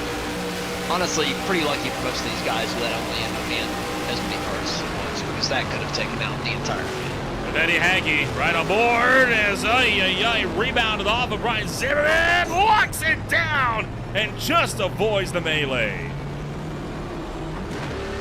Yeah, it's still going to be a little bit of damage, but it's not going to be too much damage there for Eddie Hagee. He'll be able to get that fixed, get back in the fight.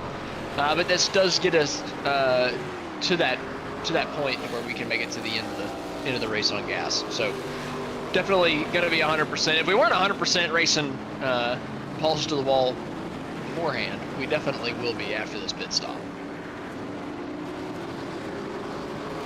Cool. And like you say, right, that crash could have been a lot worse than it ended up being. Only about 4 cars actually going around, maybe about 7 with total with damage from that. But considering that was at the head of the field and entering the trial, but one of the most treacherous places on the racetrack, that had the potential to be a day ender for half the field right there. Well, Austin, just a terrible spot to see a car come back to the right. I mean, just it would scare the heck out of me. I wouldn't even know whether to go right or left at that moment. Well, Austin, you feel like giving a chit-chat to any of our drivers on the field? Nah. No? I don't think they deserve our time. No. I say you should. Well, it's got to be one of the playoff drivers, right? Of course. I mean, you know, Bassinger's been really good so far tonight. He's been running up in the top 3. See him in the lead a lot. So how about you throw a couple questions his way?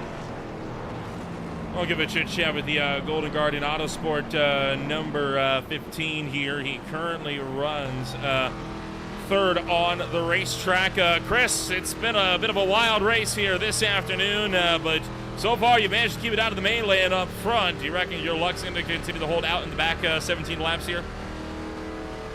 I hope I have the most laps led there. I really wanted that the point or however many points that was. So yeah, it's just been nice controlling the field. You know, working as a team up here. Top 4, we're all teammates up here. So I'm really liking how it turns out. I want one of us to walk home with this win, and I'm just trying to survive, man. I mean, man, it's been crazy. Almost wrecked there with the O2 pushing behind me. That was, it was unbelievable. I can't believe that almost was a wreck, but we made it. Yeah, kind of talk us through that. You had a huge, wild moment there in turn 4. What was going through your head when that happened? Because you rebounded off of a car as well to save that. I don't know how I saved it. I was genuinely so scared because John, my teammate, was on my inside as well. So both of us were about to be taken out right there. But the O2 looks like I dove down and he followed me, and that's where all that catastrophe was with the big one right there. I don't know if it was the big one, but a wreck. He followed me right down there, so we made it out.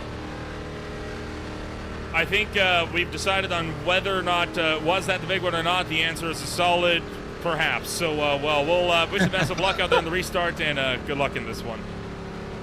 Thank you, guys. I'll do it for you. Bassinger running 3rd right now. Well, I guess down a little bit further down, but I mean, what do you think, Austin? Because, I mean, typically when you think big one, you think cars involved, right? But do cars involved in this case count guys that spun around, in which case it's no. Does it count total cars? Damn, I would say that probably was a yes. I would say it's not the big one. I don't think that was. I don't think it was enough. You know, it wasn't that bad. I've seen a lot worse. So I'm gonna hold out. We still got 17 laps to go on the restart. We got plenty of time for us to get a lot worse of one. Here's the next question: do we have someone go on their roof by the end? There's 36 cars on the lead lap. I'm gonna say yes. 36 about to be 35 on the lead lap. And 38 still in the running. Drivers out of this race include Mike Maskill, Zachary Wareham, Carter Phillips, Conrad Whedon, and now potentially David Lakey. As the field will work their way into the tri-oval. The United Rentals restart zone is looming. Jacob Locklear, the control car, as we're going to jump on the loud pedal and go back to green. A little bit of bumper cars on the inside line, getting up to speed. Thorpe not with the best restart in the world. Ultimately, that outside line proving to be a little bit better here. Locklear, Canfield, just about both got clear at the front. Instead, that inside line pulling back. Michael Thorpe Jr. with a huge shove from, like he said, his teammate, Christopher Bassinger, the top 4. all working together under the same blanket, trying to get this win, trying to hang on. Top 4 positions locked up for now. Right now, Locklear liking what he's seeing with the teammate in the rearview mirror. Fully up to speed out of 4 as we work our way towards the front straightaway. Nick Nickerson just in the mix of this, and others right behind to boot.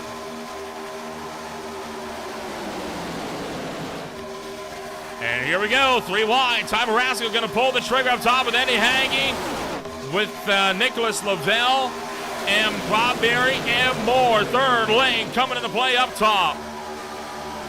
Yeah, it's getting down to go time. You got to run. You better take it, especially if you got somebody that's willing to go with you. Ty Marasco deciding, hey, it's my time. I got to go right now on the outside line. Huge shove from Eddie Hagee. They're making it work, picking up a couple positions. They're 4 wide down that straightaway. A little bit of beating and banging here in the middle. Can these guys work it out all the way around 3 and 4? Still 4 wide. Paul Strathmary getting sent around in the middle here. Guys, give the space. There's room for you all. Give the space. They're going to get it sorted. But beating and banging doors like you're at Richmond Raceway at over 190 miles an hour is not a game I'm tempted fate on. No, not the most fun game to play. I gotta admit. Back up at the front of the field, though, Michael Thorpe Jr., he's taking the race lead. Another playoff guy looking to punch his ticket to the next round. He's gotten around his teammates up here. Got some help from Christopher Bassinger. Down on the inside, though, Cody Gibson, Dalton Kilroe. Both those guys want this race lead. Kilroe, he hasn't been up front all day long. All of a sudden, the pay window opens, and the 45 or 41 is up in the front. Few cars up top, and we got some movers going on back here. Some big jockeys and some big, some huge loose moments as the field came up and around. They're able to sort themselves, but again, got a little bit dicey in the back here. Pink's gonna willingly put them 4 wide as he's desperate for spots, goes up the middle. Hey, this is the time. You gotta do what you gotta do. Got Paul Strathmary all over the back bumper of him now. He's got that draft from in front too, so this midline could get some momentum if Strathmary can get to the back bumper of that 81, give him a good shove. He's trying to push to the corners, and that's not going to do any good. Yeah, it scared me a little bit whenever I saw that nose get offset to the right coming out of the corner. I thought Payne could be going around right here. Oh, somebody else going around at the back of the pack. They just tagged the inside wall, I think, with their left rear. Oh, the yellow came out for somebody way down there. Are you serious? Yep, it sure did. That is one of my biggest complaints with these new this new NASCAR refresh, right? I mean, you have you'll have tracks like this, and it's not. Talladega's not the only one, right? Homestead is big for this right now. Michigan is huge for this right now. A lot of those new rescan tracks, they'll have some of those really ultra-sensitive cautions now where they'll throw yellow for someone all the way down. Now, that in of itself is fine. I don't have any complaints with that. What I do have a complaint with is then you'll go around to a track like Charlotte, like last week, get a four-car pileup in the quad oval on the racetrack, and no caution. There's no consistency. And I went on a big rant about this with Derek just a couple nights ago in SRA. I was literally just about to say, it's just the fact that everything is inconsistent. But that is the story of anything NASCAR related, so I'm not surprised. Unfortunately, yeah. Yeah, nothing that Race Control did. I think that's very important to emphasize, right? Race Control did not deploy this yellow. That was an iRacing thrown caution. Race Control had nothing to do with it. It's just how it is now. And again, by itself, I think it's fine. Because let's be honest, real NASCAR, yeah, that's a caution any day of the week. But well, I don't know. They're so wishy-washy with their cautions. It was not a lot of contact. It probably would not have been a caution. They would have let him get this thing back going. He did not hit the wall a ton. I don't know. Well, I mean, he kind of hit it pretty hard. That's a little. It's a little more than I thought on first watch. Yeah. Well, we'll take another look back here. I'm curious on how he responded. Did he get hit from behind for Jeremiah Hobbs, I think, maybe? Yeah, sure did. Yeah, he got down onto the apron, tried to clear himself, and just lost the tail end and went into the inside wall right on board with Jeremiah Hobbs as number 3. Yeah, it looked like he went off the track on the inside, came back on. the racetrack, and Hobbs, well, they wouldn't clear Hobbs whenever he came back on the racetrack, so he clipped himself up to the top. See, yeah, no contact there. The 19 just drifts off the racetrack and cuts up too quick. Honestly, takes himself out. No malice there from Hobbs. I don't think that Jeremiah did anything wrong either. The cars in front just kind of faded down to the apron, and Hobbs hadn't lifted yet to let the 19 back in. I think he would have if he had the opportunity, but he just came up a little bit too quick. A caution flag is out once again here this afternoon. We'll take another step back when we return. It's the back 10 laps on Green Flag TV.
Welcome back to Green Flag TV. You are watching the first round of playoff action in the High-Tide Racing League Guardian Premier Series. My name is Little Ramble alongside Austin Edstrom. And we are about to take the 10 laps to go mark here from the biggest, baddest track on the NASCAR calendar as the field works their way into turn numbers 3 and 4. Crazy clean start to this race. Crazy green start, right? The first 60 laps being run under the green flag, and then the little accident we had for a couple of cars at the back of the field have all of a sudden brought a slew of yellows with them. Not really too big of a surprise with that. We've had a handful of yellows over the last 20 laps, but with 10 laps to go, still a ton of cars in the fight for the win at this point. 35 cars still on the lead lap, even more than that, still on the racetrack. Who will it be? Like I said, still a lot of guys with the opportunity up at the front, though. Thorpe, Bassinger, Locklear, and Canfield, they've kind of been the stars of the show. Can they get it done?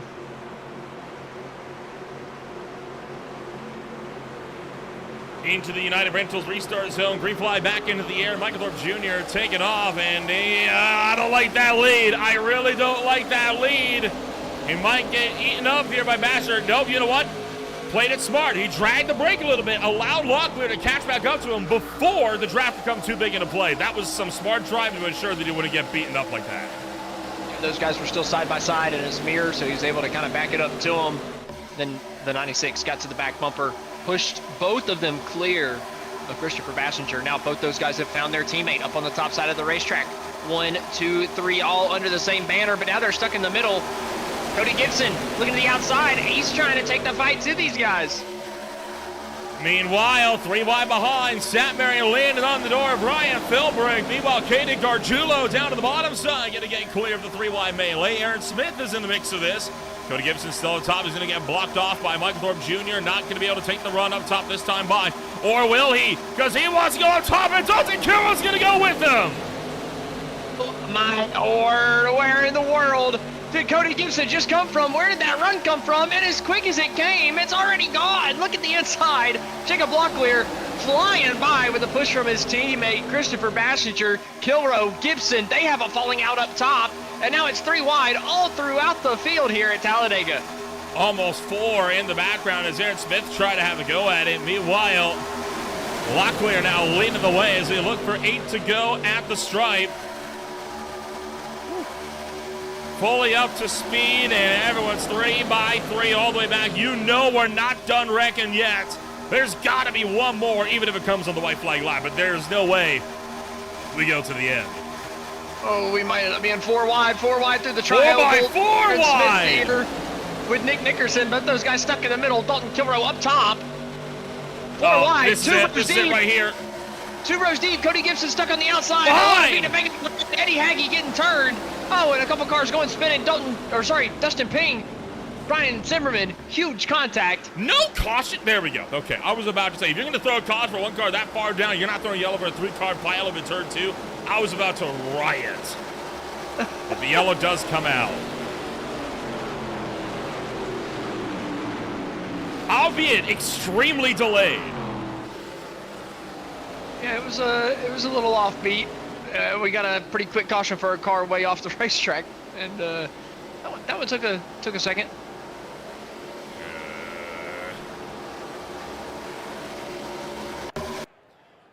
We'll jump back, and once again, Dustin Payne kind of caught in the middle of all of this. It didn't actually come for the 4x4 wide. It actually came from behind them here. Watch Eddie Haggy. He's going to... No, it didn't happen with Haggy. It's behind all of the 4x4. Right there, you see the 06 kind of stack up Wyatt Walker into Dustin Ping, and it's on from there. And Brian Zimmerman hops over the top, then Bell pounds Marasco into the outside wall. Look at Tanner Mars slip through up top while the 32 gets into 2 cars as they come back down the racetrack.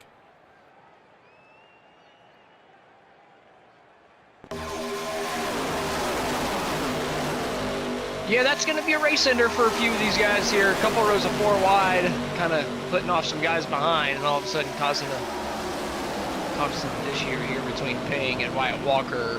Ping, obviously, getting the worst of it. That's huge damage for a playoff contender. Credit to the 4x4. They actually didn't crash, even though the caution. They made that work beautifully. You're not wrong. The 4x4 did a good job. But adding another caution onto this, Philip Meese getting the lucky dog, I believe, to get himself onto the lead lap. Benjamin Lacey still 2 laps down. He would be the next one to get a free pass. Which we're on board with Tanner Marr. Seeing, did the 44 get through here nice and clean? Nice job. Oh, great job from Tanner to get through there, putting his car perfectly where he needed to get through that without any damage. Tanner just needs a nice clean race. Poor guy's had absolutely no luck all season long. He just needs to get to the checkered flag of this thing with all 4 fenders on it. He'd probably call it a good day, but a bad break for a couple playoff guys, right? Dustin Ping, one of the main cars involved here after Wyatt Walker got checked up. Obviously, huge damage on this 81. Big contact to the outside. Again, not the big one, though. Not enough cars for that. No, but it's still huge whenever you talk about the points implications, right? I mean, Wyatt Walker's in the playoffs too, right? Like Corsill had some damage. Lacey 2 laps down. A lot of these guys all of a sudden involved. Wyatt Walker losing a ton of track position. Dustin Ping going to be so damaged that he's not going to be able to get back out there.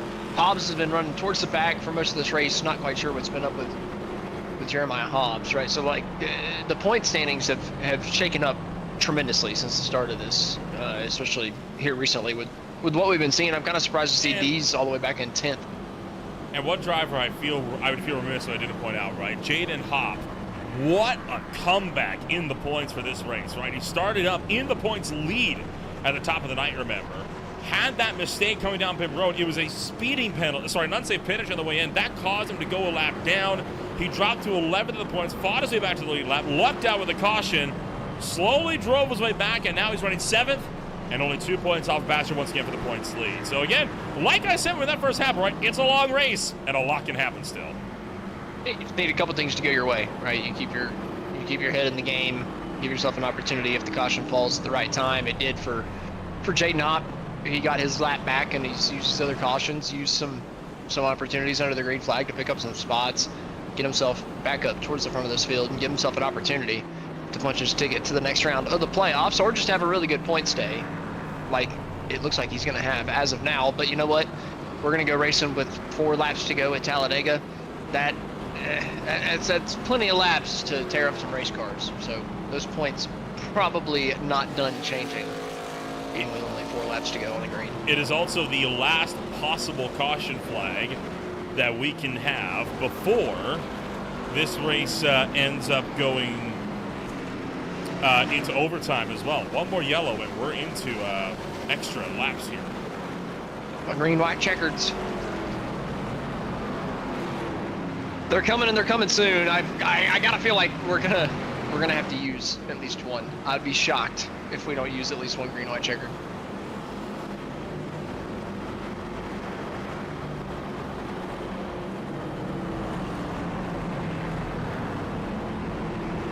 So 4 laps to go when we go to racing action tonight. Further on in the week on Green Flag TV, OMSRL may be off, but 2 leagues that are not are the Premier Sim Racing Sim Cam Expo Truck Series and the Beard of the Beerley out at the Donington Park across the pond in the UK. While meanwhile, PSR is going to be swinging on out to Watkins Glen International. Meanwhile, Average Joe Super League is at Pocono, alongside the High Line Diecast Collectible Speed Cup Series, also at the Glen. Bolt is also off on Friday, as is SRA on Saturdays, as SRA NAS Classic had their championship close out in controversial fashion this past weekend, with Zane Bailey putting Dalton Kilroy into the wall for the championship. Now, they made contact. Who was at fault? Debatable. Some people think it was kind of a mix of both. I know that that might be in the back of Kilroy's mind. He was not thrilled about having to come into tonight and having to effectively go through 3 draft tracks in a row, back to back to back, and I know he is not going to be having a fun time this afternoon. He is, I'm sure, just thinking for tonight to be over. Passenger with a black flag out of nowhere? He must have sped. How? He had to have sped He's coming a up to the control car. line. I'm not quite sure. I don't know if it's going to get cleared or not. 4 laps to go, though. That's something we got to keep an eye on. Is Messenger going to be allowed to complete this race on the lead lap? Oh boy. Well, this could be a major turnaround here. We'll wait to get official word on that one, but for now, Christopher Passenger does have a black flag, and I'm sure he's arguing his case right now to race control. And quickly as well, right, he's in that second line. He needs to get to the inside to serve that penalty, and he can't do that right now. There's no room. He's got to do it by the white flag lap, so he's got a little bit of time. We're going to have to wait and see if that black flag gets removed, right? So you don't want to pit too early to see if maybe they're going to change things. But, man, it's getting racy up here towards the front. Oh, huge block. Caden Gargiulo. Huge block on the 0-2. Oh, really sketchy there with Stevens. These guys racing hard up on the top side of the racetrack, trying to get up to the race lead, trying to lead that outside groove. Locklear, though, still leading the way with the push from his teammate Jonathan Canfield, but Jaden Hopp, that rebound story, he's trying to cap it off with a checkered flag. Everyone packed up under a blanket, -1 lap car at the back. Up top is Locklear and Canfield. Coming up down low is Jaden Hopp looking to go for the race win here this afternoon. Wouldn't that be something to cap off the night for Hopp? And confirmed, by the way, The penalty for Basher has been cleared. It was a bad penalty given out by iRacing, so he does not have a penalty. He is cleared to race to the end. We're 4 wide. Big contact in the middle of the pack, around 20th, 25th, putting cars in the fence. Heavy checkup. But ultimately, through the field, 3 by 3 by 3. Torque Jr., the only one with nobody around him, really. They're in the middle of the pack. He finds a hole up at the top. He wants the top side of the racetrack, but still 3 wide all throughout the field. The only one with no one next to him, Jacob Locklear, up at the front, but the challenge is coming, and it's coming fast. Jonathan Canfield through the middle. He wants an opportunity at this race win, and here comes Sean Williams in the bottom. In the number 89, where did Sean Williams come from? 3 wide for the lead. Now, do we make it back to the white flag? They are so close. They're right there. Passenger into the middle. Smith up top. Williams down low. 3 wide for the lead. They'll make it back. White flag. 2.6 miles to go. Oh, who's it going to be? It's anybody's best guess. Coming down to turn 1. Oh, huge contact. Ryan Deese gets shoved in the wall. Oh, trouble behind. Going around. Huge contact. The 17 of Ryan Deese. David Leakey. All these guys are wrecking through turns 1 and 2. Back up at the front of the field, though. How's it going? Aaron Smith up to the race lead, side by side with Passenger. 4 wide for second place down the back straightaway. Williams on the bottom, Passenger to the middle. Then it's Locklear shot up top. Smith trying to block 4 lanes out. One's in the top spot, coming around into turn numbers 3 and 4. Off of the final corner. Who's got the run to chase after Aaron Smith? 4 wide, still behind as we come down into the triangle. Baxter with the run up top. Williams trying to go down low. Baxter around the top. 3 wide, crashing to the stripe. Who makes it through? Drag race to the stripe. Top end, it's Williams. Williams hangs on. A massive crash across the stripe, though, with multiple cars upside down. You asked me if there was going to be one on their lid by the end of this. I think that answered your question.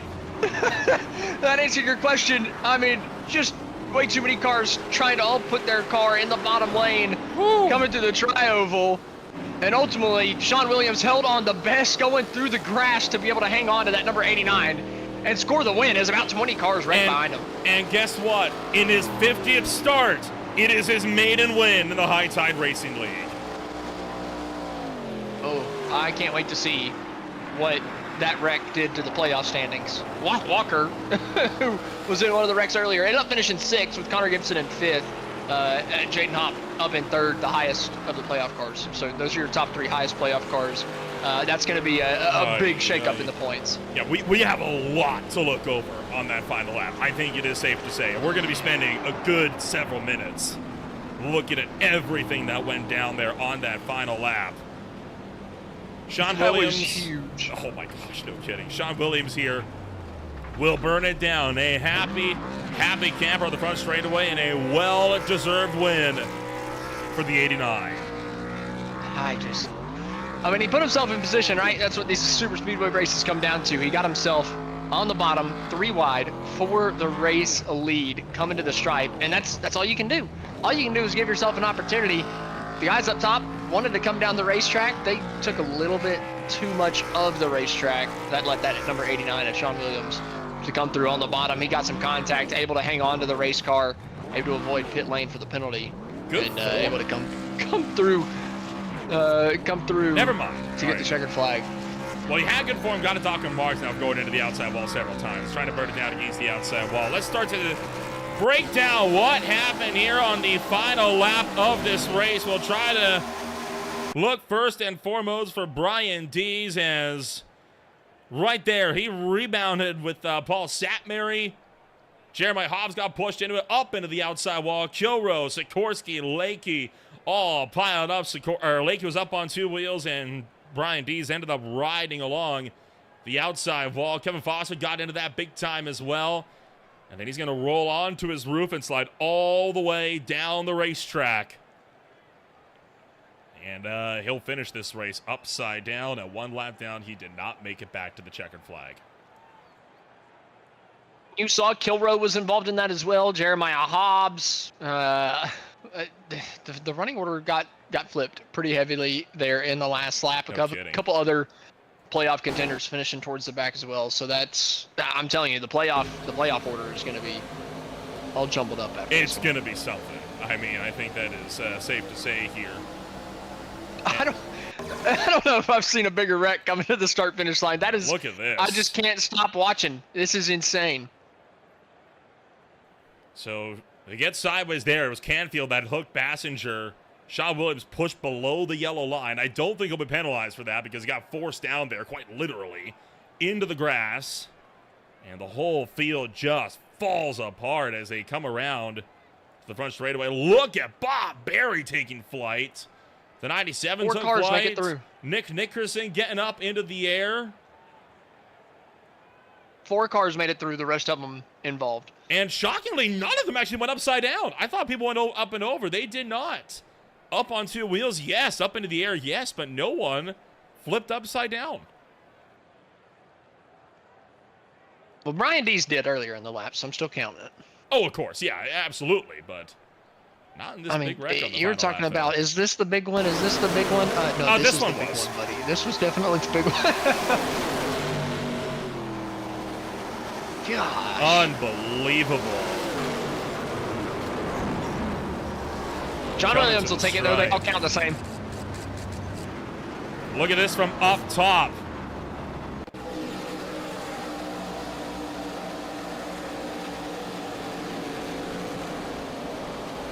Nobody made it through that in the middle. Only the 4 cars in front of that made it through unscathed. But no one behind got out of that. And then, of course, coming down to the start-finish line for the win. Sean Williams was not the lone contender here, as he had several drivers trying to charge after him, including Nicholas Lavelle, Jaden Hopp, and John Osborne. Osborne did a hell of a job getting through there the did. way he did with the speed he did. He almost won this race from just keeping his foot in it and finding a hole through the wreck.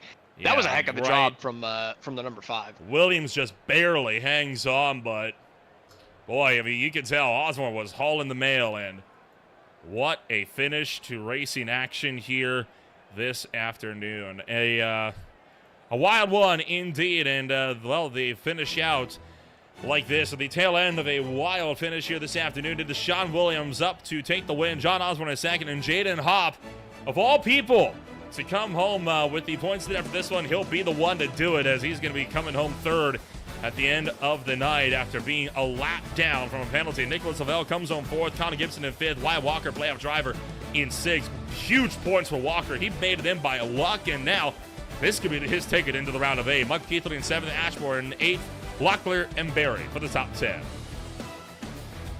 Going back outside of the top 10, Scott Shire finishes in 11th, Aaron Smith 12th, Ryan Philbrick 13th, Nick Nickerson in 14th, Eddie Hagee rounds out the top 15 with Passenger, Marr, Ping, Gargiulo, Thorpe Jr. rounding out the top 20. From there, it's Wellman, Coruscant, Stevens, Gibson, and Norman with Hobbs, Kilroy, Sikorsky, Neese, and Foster for the top 30. 31st, Paul Southbury, Jonathan Canfield, 32nd, Brian Dees, 33rd. Tough break there for playoff driver Brian Dees. Brian Zimmerman, 34th. Benjamin Lacey, again, playoff driver, 35th. David Leakey, Larry Bell, Ty Marasco, Adrian Loya, and Conrad Whedon round out the top 40 as we jump down. 41st, Carter Phillips, 42nd, Zachary Wareham, 43rd, Mike Massengill, and 44th, Thomas Mitchell. An absolutely unbelievable drive here this afternoon from everybody involved in racing action this afternoon, and we will get set to give a chit-chat here to all the drivers that come home on the podium here at the end of the night, and we'll look to kick things off first and foremost with Sean Williams, the driver that comes home number 1 here at the tail end. Sean, what a wild finish for you. And first off, how are you feeling? Because you're able to come home here. It is your maiden win in your 50th start in the league. It's got to feel good to finally be on top. Can you believe it? Oh my goodness. I was hoping that was going to happen, but I wasn't expecting it. That was wild. I'm so happy. Talk us through the final 4 laps there or so. I mean, obviously, you knew it was going to be a hard-fought fight. You knew there was probably going to be calamity. Honestly, it took a lot longer to materialize in that front pack than I thought it would. I was expecting something on the back straightaway, but you nearly got taken out there coming down in the round into the tri-oval there. Yeah, I haven't seen all the replays and stuff yet. I got to go back and look at it. But I know wrecks were happening. I could feel the other cars being very close. And luckily, coming through the tri-oval, Aaron left just enough of a gap there on the bottom. I was able to sneak through and kind of missed all that. But yeah, I was just trying to stay clean, stay in the front pack, and man, it worked out here. Well, unfortunately, you are not in the playoffs like you were last season. But hey, this win, I think, proved that you can still get out there and fight with the best of the best. What's going to be the goal for you here for the remaining races in the season? Just as always, show up, do my best. Hang out with we got a lot of people hanging out in our chat and stuff, teammates and friends and all that. So having a good time, trying to race my little heart out here and pick up good finishes. I like this league. This season has probably been my worst season in any league ever. So I'm just gonna, just shake it off, move on to next season, and finish this one out. Hopefully, maybe a couple more dubs. We'll see. All right, we'll wish you the best of luck when we return. Congratulations on taking home number 1, and we'll see you next week at Road America. Thank you. Also, I would just want to say thanks y'all for broadcasting. Y'all do an amazing job, and everybody who's watching and stuff. We appreciate it. Thank you. And thank you as well, Mr. Williams. That was Sean Williams, the driver for Old School Racers, coming home number 1 at the end of the day. We'll bring on up John Osborne, the driver, the number 5. Gave him a run for his money at the end, but wasn't able to pull it up. Austin, you stand by with number 2.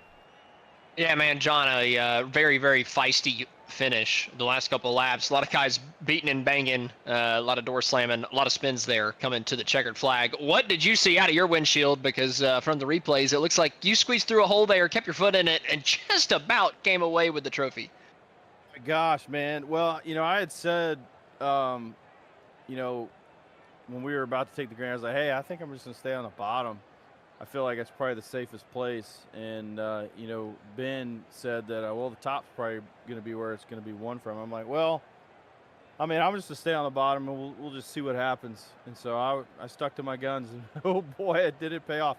I did not touch a single car in that wreck there, and I don't know how on earth. If I had been probably, 3 feet further to the right, I think the 15 would have put me when he came around. But that was a lot of fun tonight. And what was funny, I made the comment, I was like, I didn't make the playoffs, had a really rough start to the beginning of the season, just could never dig out of the hole. I've had a lot of bad luck at a lot of tracks, including last week at Charlotte, where my car was really good, especially in the long run, just never got there.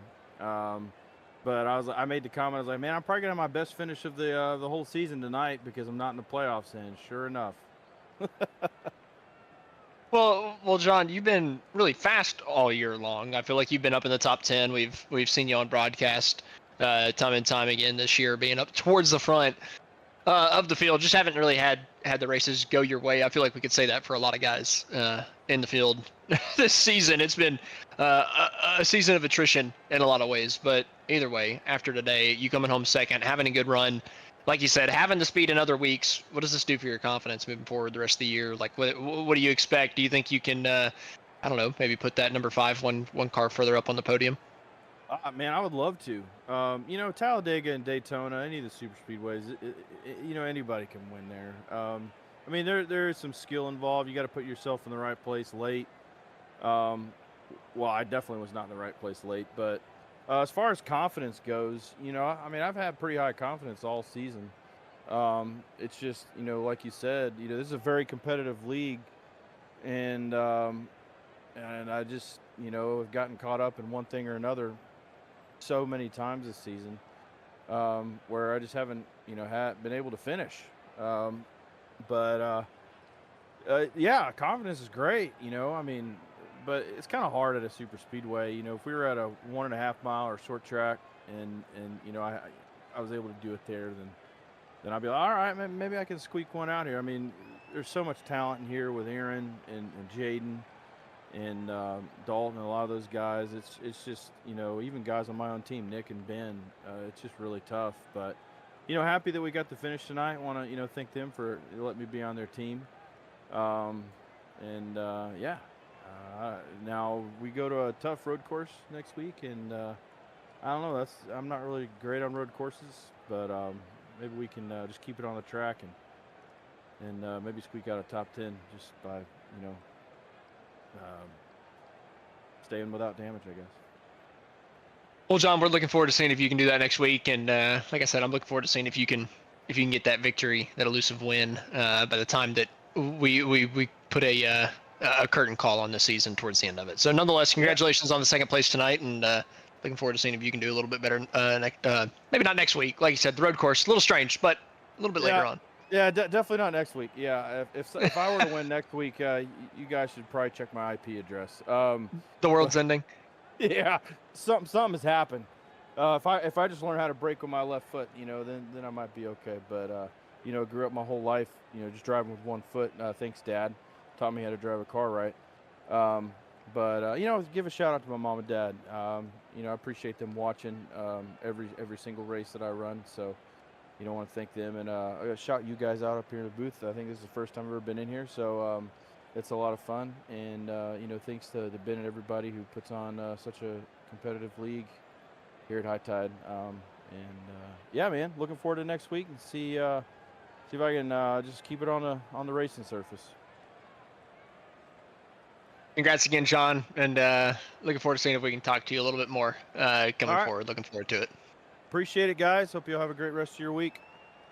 All righty, that was the number 5. Your P2 finisher here tonight from the Talladega Superspeedway. Next up, we're going to pull down the driver of the 00, Jaden Hopp, with a big rebound up to P3. It is the highest finishing playoff driver of the night, and Jaden, I think the only playoff driver that did not get caught in any sort of last lap melee there at the back end of things. Kind of talk us through a wild last 4 laps of this afternoon and how you're able to skate through to take third. I don't know how I did it. It was kind of a messy night for me. I think I ended the race with 16 X's. It's pretty bad. But I think I was like 20-something with like 10 laps to go. I just stayed bottom. Every car went to the outside, and then they went to the back. And then, we got to 7th, coming to that last restart. And then I pushed Sean as far as I possibly could. Almost blew the motor doing it, but I was glad to be able to push him across the finish line there. Well, kind of talk us through the race as a whole. I mean, you mentioned this race far from your magnum opus here. I mean, you had the unsafe pit entry penalty. Probably not your own fault for that one either, kind of getting pushed into the grass there. That puts you a lap down, though. You're able to fight back onto the lead lap, get a lucky caution there to get you back onto the lead lap. And over the next 40-odd laps, fight your way back, and how about that? Finish up on the podium.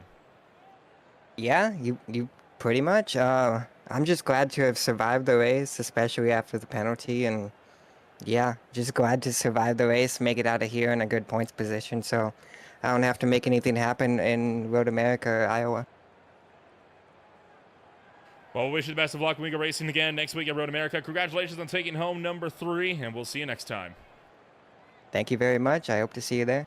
Jaden Hopp comes home number 3 this afternoon, and that is going to do it for our podium interviews here this afternoon. Austin, a wild race that we had here this afternoon. We'll look at the championship standings exiting tonight. Jaden Hopp on top after that one, and what a turnaround for him. Connor Gibson, another big story, right? Jumping up to second of the standings after that one. Bassinger somehow maintaining third in the midst of all of the mayhem with Wyatt Walker and Dustin Ping up into 4th and 5th. We talked about Walker, right, kind of lucking his way in, and he was able to just barely get up there with the G&W racing machine. He is now up there into 4th as a result. Right now, Corcel, the last driver on the bump spot, but a pretty sizable, well, I say sizable, it's a 6-point gap back to Hobbs. I just want to point out, obviously we got 2 more cars on this list, but I got to point out Dustin Ping. That man had an accident, completely tore the front bumper off of that car, had that last restart, able to restart with the pack, somehow able to stay with the pack throughout that entire last handful of laps, and he was able to benefit off that last lap wreck. He got pretty sizable damage in it himself, but crossed the line in 18th, able to salvage points whenever other playoff cars had bad nights. So somehow Ping, even after a couple big incidents, able to leave above the cut line. Well, all of that said and done, there's still a long way to go in this championship here before we close things out. And, of course, it's going to be an extremely intense ride when we swing out to Road America. No doubt going to be a packed grid there. as well. Before we get to all of that, though, there's still more action coming on up. We've got action with the Beer League and the Premier Sim Race Sim Cam Expo Truck Series on Wednesday, with the Average Joe Sim Racing League out on Pocono on Thursday, alongside the Highline Diecast Collectible Speed Cup Series out Watkins Glen. No action on Friday or Saturday, so we'll see you once again on Sunday. Back for the Boys Racing League alongside the Blazing Pedals ARCA Series. Of course, mark the calendar for the FTR Events Trophy.ai Endurance Series Round 1, the 6 hours of the event coming on up at noon Eastern Time on August 16th, along with much more as well. If you want to find out more about who we are and what we can offer you, check us out today at www.greenflagtv.com. Thank you all so much for joining us. My name is Will Rempel alongside Austin Edstrom. This championship still picking up. We'll see you next week when we go for the final road course race of the season at Elkhart Lake in Wisconsin.